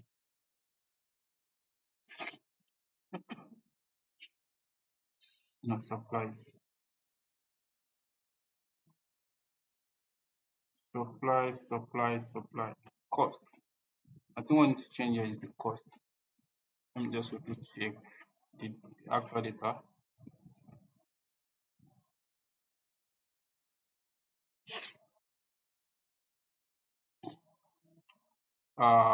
Let's see. Cost is an integer name. Perishable is a boolean, but you can leave it as virtual or leave it as put it as boolean. I might want to put it as boolean. So cost. Remove this. This is going to be supplies ID. Let me check the way I named it here. I think supplies ID, supplies name, those are the things that change. Supplies ID.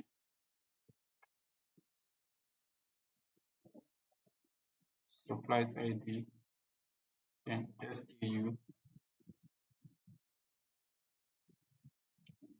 then cost. Cost, I think, is an integer.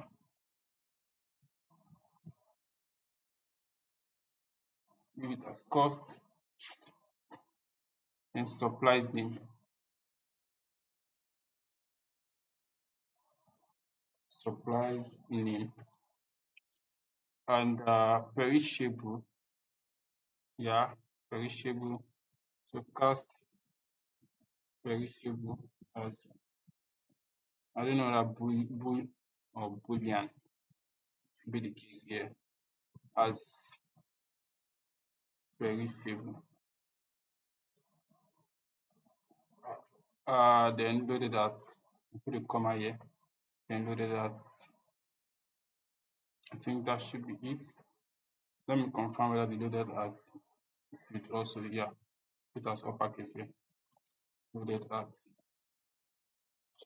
Okay, so for the intermediate layer, you are almost done. But let me just check this logic real quick. This casting of variable as boolean will not show up an error, so just check it out here. Select it from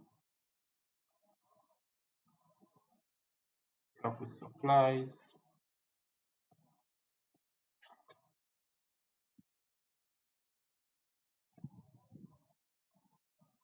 Uh,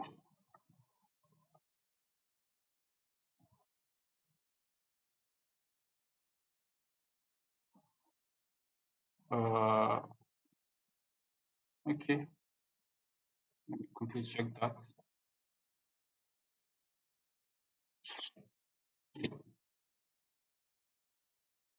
Okay, I think we're good.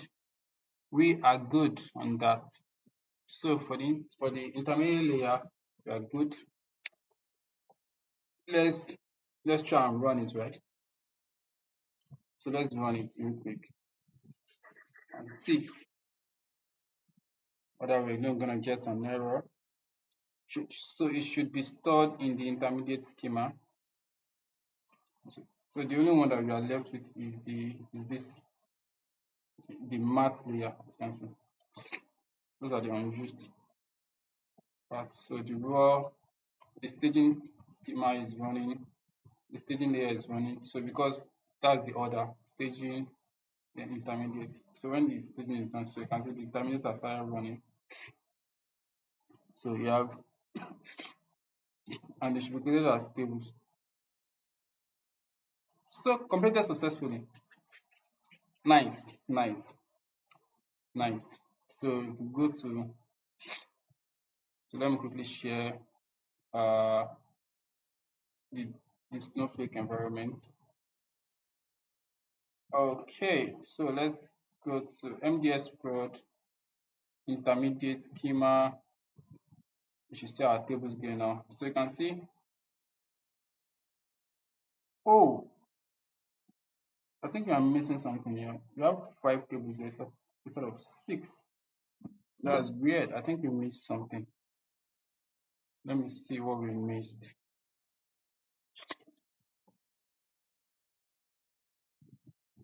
Oh, we didn't miss anything, right? Customers, items, orders, products, stores, supplies. Let me see what's created. One, it's we have Jaffa items, customers, products, orders, supplies. Oh, stores. Wait, stores did not run. The intermediate layer for stores did not run.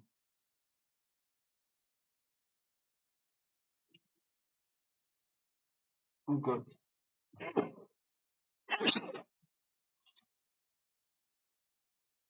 The intermediate layer for stores did not run. That's weird. That did not run successfully. Let me see, let me see, let me see, let me see. The staging parts ran, everything ran. For intermediate,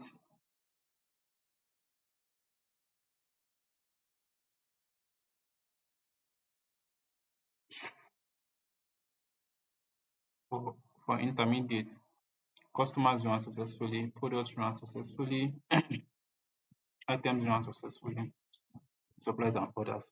But finish running 7 view models, 6 table models, 6 table models. Okay, with that one on top, we're supposed to have 7 table models. Let me see the stores. I think there's something wrong. Somewhere.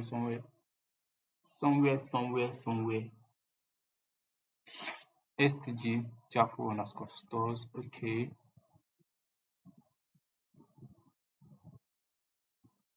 This is weird. This is weird. Very, very weird. The staging area ran successfully for the stores. The intermediate did not run. Found 14 models. Yeah, found 14 models. Only ran only ran 13. Why should you do that? Let me run it again. Let's run it again. I'm trying to run the. Let me unshare this. I'm trying to run the DBT model again. So I don't know. So it's found 14 models as you can see. As you can see here. But now it's saying one of 13, which does not make sense. And stores is part of one of them that is not running, which doesn't make any sense to me. Oh, I didn't save it. Oh, we didn't save it. Let's save. Let's save and run it again. I think that is the reason. Let's save it and run again. So it should give us 1 of 14, 2 of 14 stuff. Oh, bravo, bravo, bravo. We're good. We're good. We're good. We're good now. So let's go to, excuse me. Now let's go to the final layer, which is the marts layer. So this is where we can now do like this is the final product level. We can join tables together. So we are trying to form a star schema. This is where our dimension and our facts go into. So I don't know whether uh, I have what is supposed to look like. Let me check whether I have that. What we are trying to replicate now for this final layer. Let me see if I have the diagram here.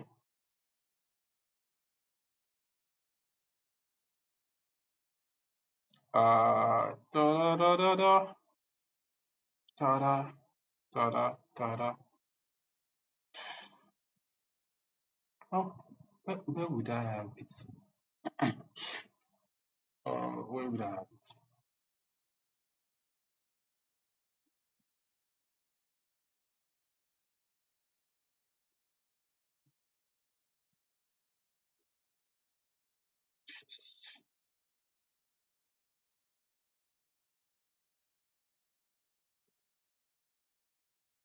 Oh, no, this is not it. This is not it.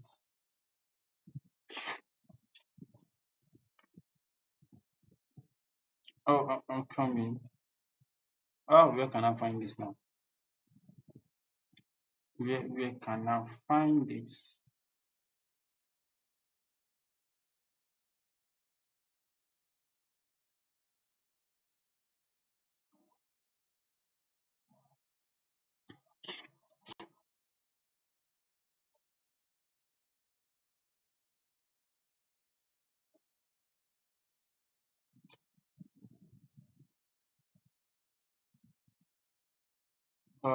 Let me see. Open. I think I should have it somewhere. Yeah, I think this should do.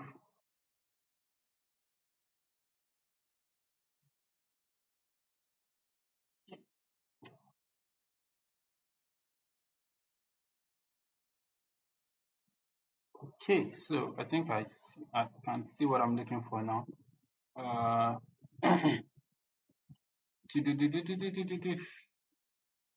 customers, orders.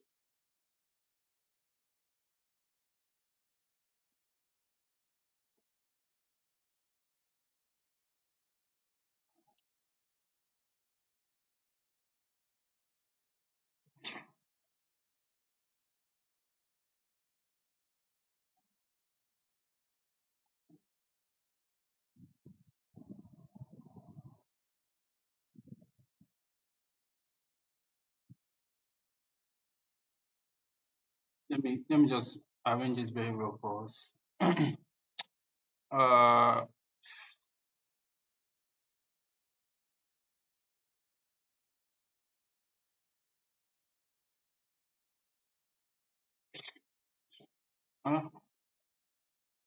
it's not okay. Let me put it this way.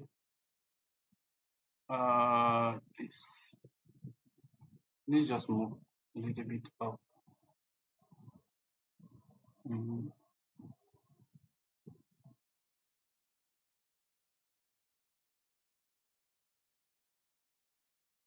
Okay. Let me just take a screenshot of this. You might not be seeing what I'm saying. Just I'm gonna share that very soon now.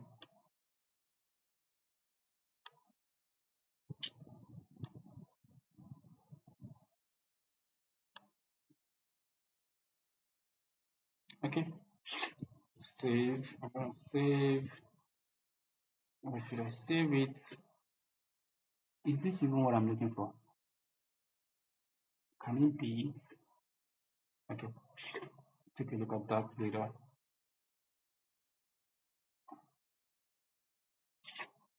Okay.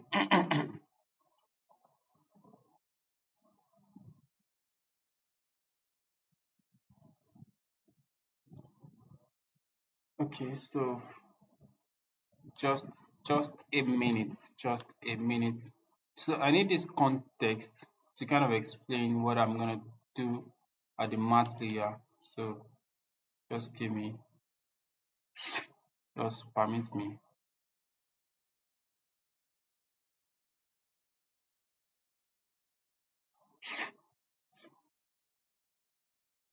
See screenshot. I'm looking for. Okay, let me see this one.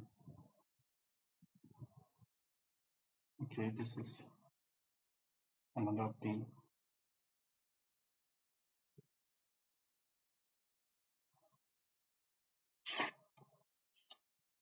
All right. So let me quickly share. I will share the I'll share the image with you very soon,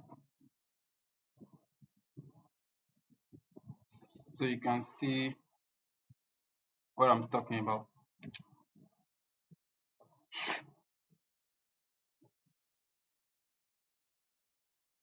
Uh, where is it? Where is it? Where is it? Yep.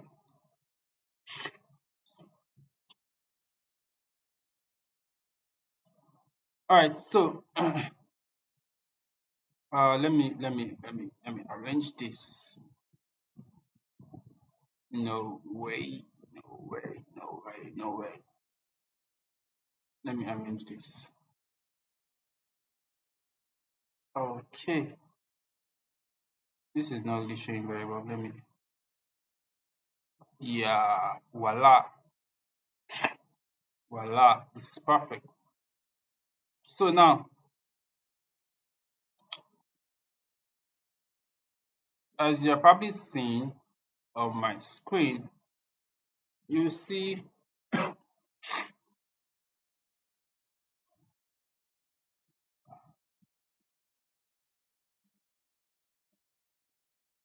you will see that I have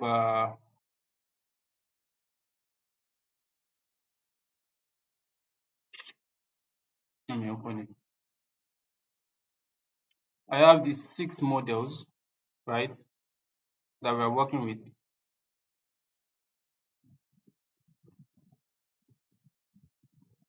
Where is it again?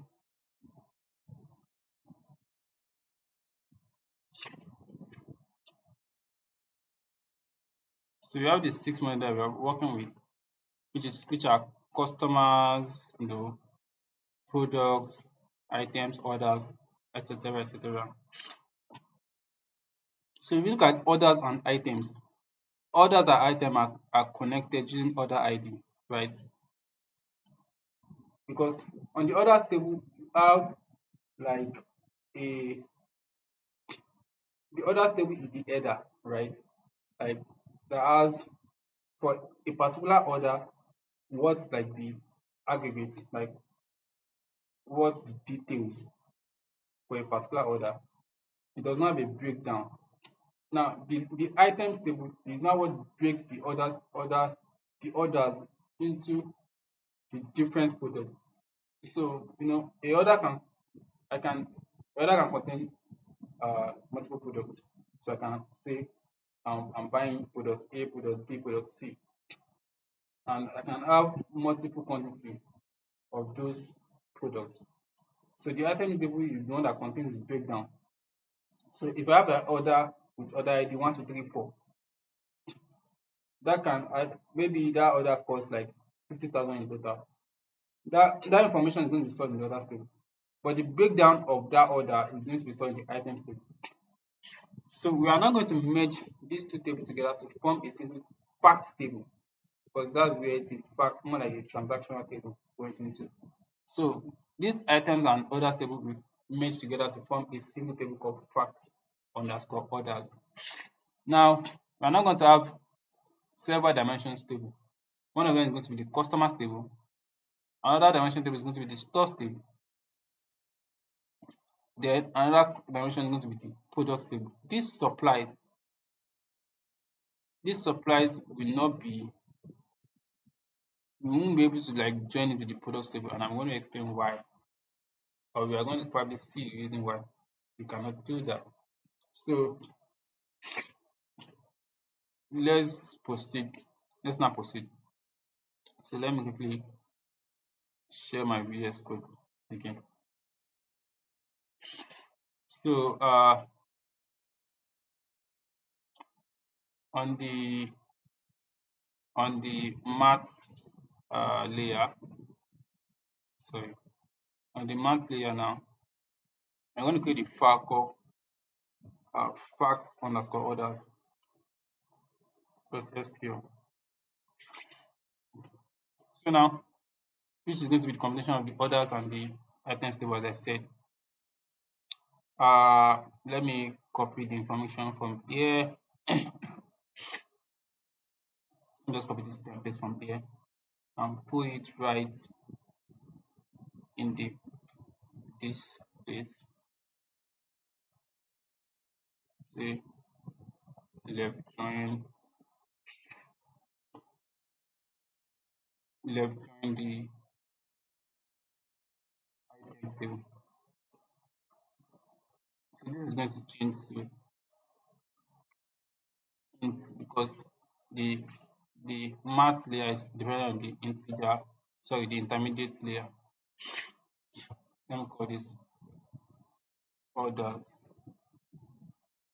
and alias is on items. So let me also copy what is inside the item so that I can bring all the necessary columns. So it's not properly highlighted here. Let me go to the staging layer to bring it in. These are what are inside the items table.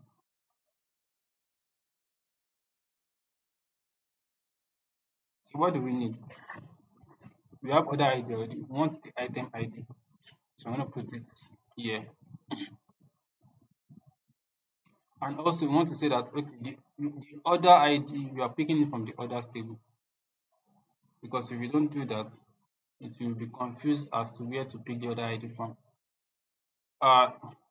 SKU, yeah, SKU is not in the orders table. So we want to bring SKU in here. It's like the product code. What else? Subtotal, we want to pick subtotal, we want to pick tag paid, we want to pick ordered at, we want to pick order total. Now, because now this is the items table. The items table just have the breakdown with SKU and stuff like that. Now, this order total is going to be duplicated. Remember that this order total is from the orders table, right? But this subtotal is what is like is before the tax, right? The order total is now the subtotal plus the tax paid, right? But we don't want this natural behavior of this order total because we are not joining orders and items, right?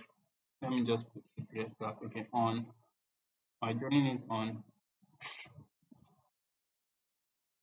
orders dot, let me just put that here dot order ID equals to items dot order ID. So as I was saying, this order total, is the aggregate of all the orders, right? We don't just want this to be there because we have to be also be careful, right? Because this order total is the sum of all the the amount spent on all the items that was gotten in that particular order. So since you are connecting into the items table now, it's going to be replicated or duplicated. and that other total is not going to represent the true the true definition of this fact table, because for a particular SKU, for a particular product, let's say toothbrush. Let's say I got toothbrush and iPhone 14, and the total of them is like 1.5 million. So it's going to be showing 1.5 million for toothbrush, 1.5 million for iPhone iPhone 14. Whereas the 1.5 million is supposed to be for both products. So this other total will not suffice here now. This tax paid will also not suffice, because this tax paid is also for the two products. This subtotal is also for the two products. So how do we set this in? That is where the product table is going to come in, right? Because the product table has the unit price. So let's quickly look at that. So I'm going to like share the the my snowflake environment so I can look at that quickly. So if I let me copy let me copy the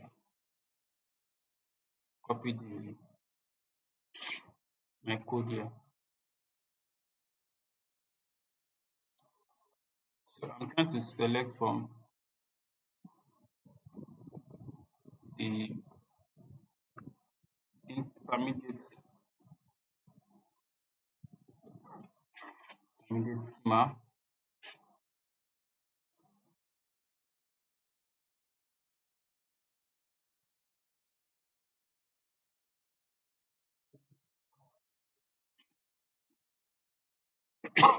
Let's now run and see. Let me order by 1 and 2. Order by 1, 2, and let's run. Yeah, ambiguously loaded at. So let's pick the loaded at from the order table. Let's run again.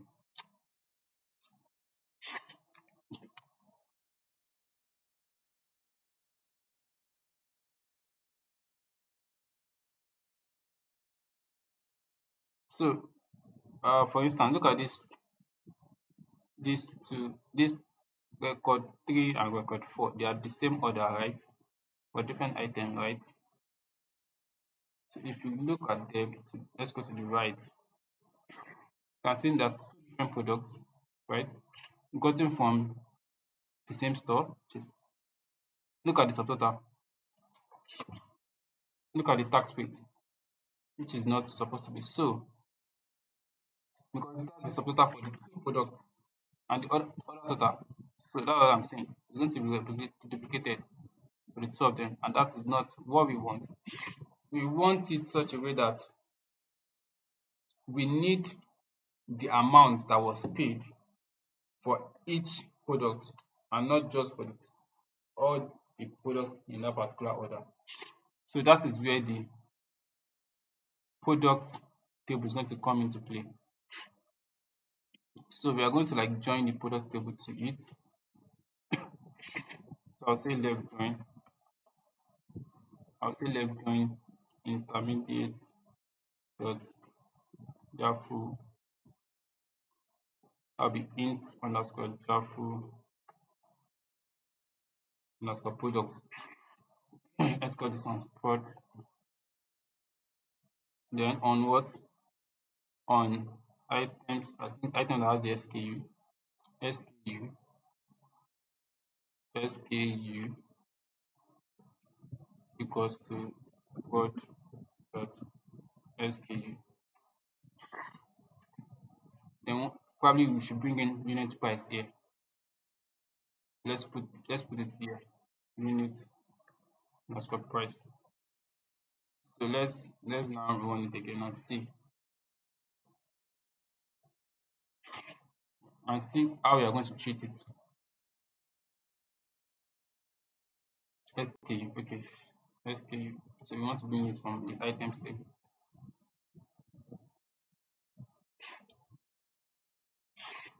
Okay. So let's see again.